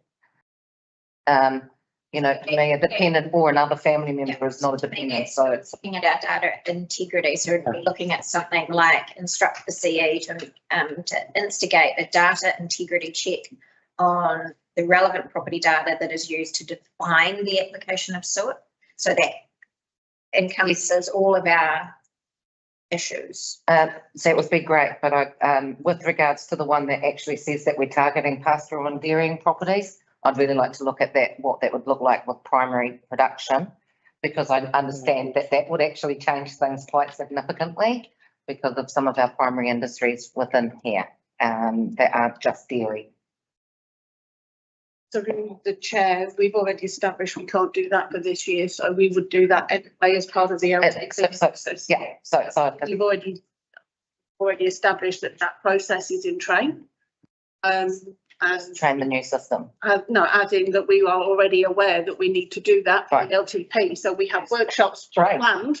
And we're already making very clear connections between what we're hearing from the public, what we're hearing from yourselves, and also what's gone through my inbox in the last 2 months and through the mayor's inbox. We are very aware of the issues. And we have got it noted in the minutes. And it is noted in the minutes. It's fantastic. It was just my, excellent. Thanks. Councillor Old. Yeah, no, so one of the things why we find ourselves in this situation is because we didn't adequately consult on SUPs when we first initiated them. So what we did is we agreed at the end of the day, we'll go out there and get some further consultation on and understanding community. We've heard this morning from a number of people who have made submissions.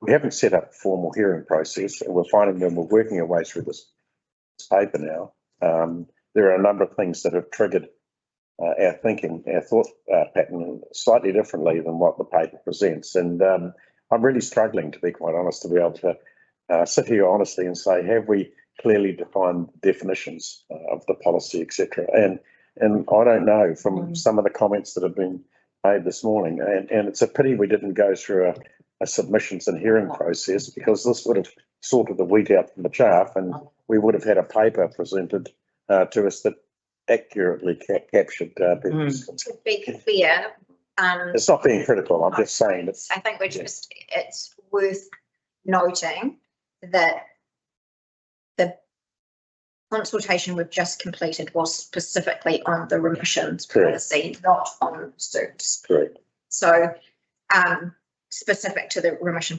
policy, a lot of the feedback we have received today, and rightly so, has been on rates in general and on SUPs in general. And that has been a big part of the submission feedback as well. And that's good and great. And we need to hear those things. But the only decision-making process available to us today is on the remission policy, which was what? Correct. So just to be really clear, councillor. I was going to say that maybe this is somewhere where something like the Rural Advisory Group would have been advantageous to have had something like that in place that could with some of these. Through the chair, can I ask if everyone has read pages 38, 39 and 40 in the agenda? 549 pages. Of those 549 pages. They're the criteria and conditions. If you haven't and you would like me to read out the key points in there, then I'm happy to do so.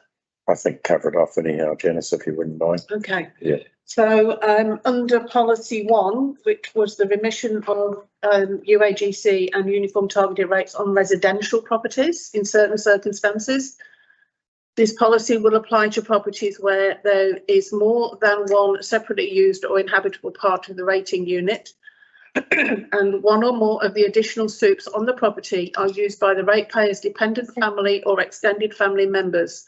For the purpose of this policy, the definitions that apply are: dependent family members means relatives who depend on the ratepayer for care and support and are not paying market rent to the ratepayer. Extended family members means members of the family of the ratepayer that reside or stay with the ratepayer and do not pay rent for that accommodation. Remission will be 100% of the following UAG uniform charges for every qualifying secondary or subsequent SUP, and that would be the full 5 rates that we are currently charging SUP for. The second policy is the same remission but for pastoral or dairying properties in certain circumstances. This policy will apply to properties where there is more than one separately used or inhabitable part. The land is classified by Council's valuation service provider as pastoral or dairying, and one or more of the additional SUPs on the property are uninhabited, or one or more of the additional SUPs on the property are used for residential occupation by the workers essential to the operation of the pastoral or dairying business. Again, the remission would be 100%.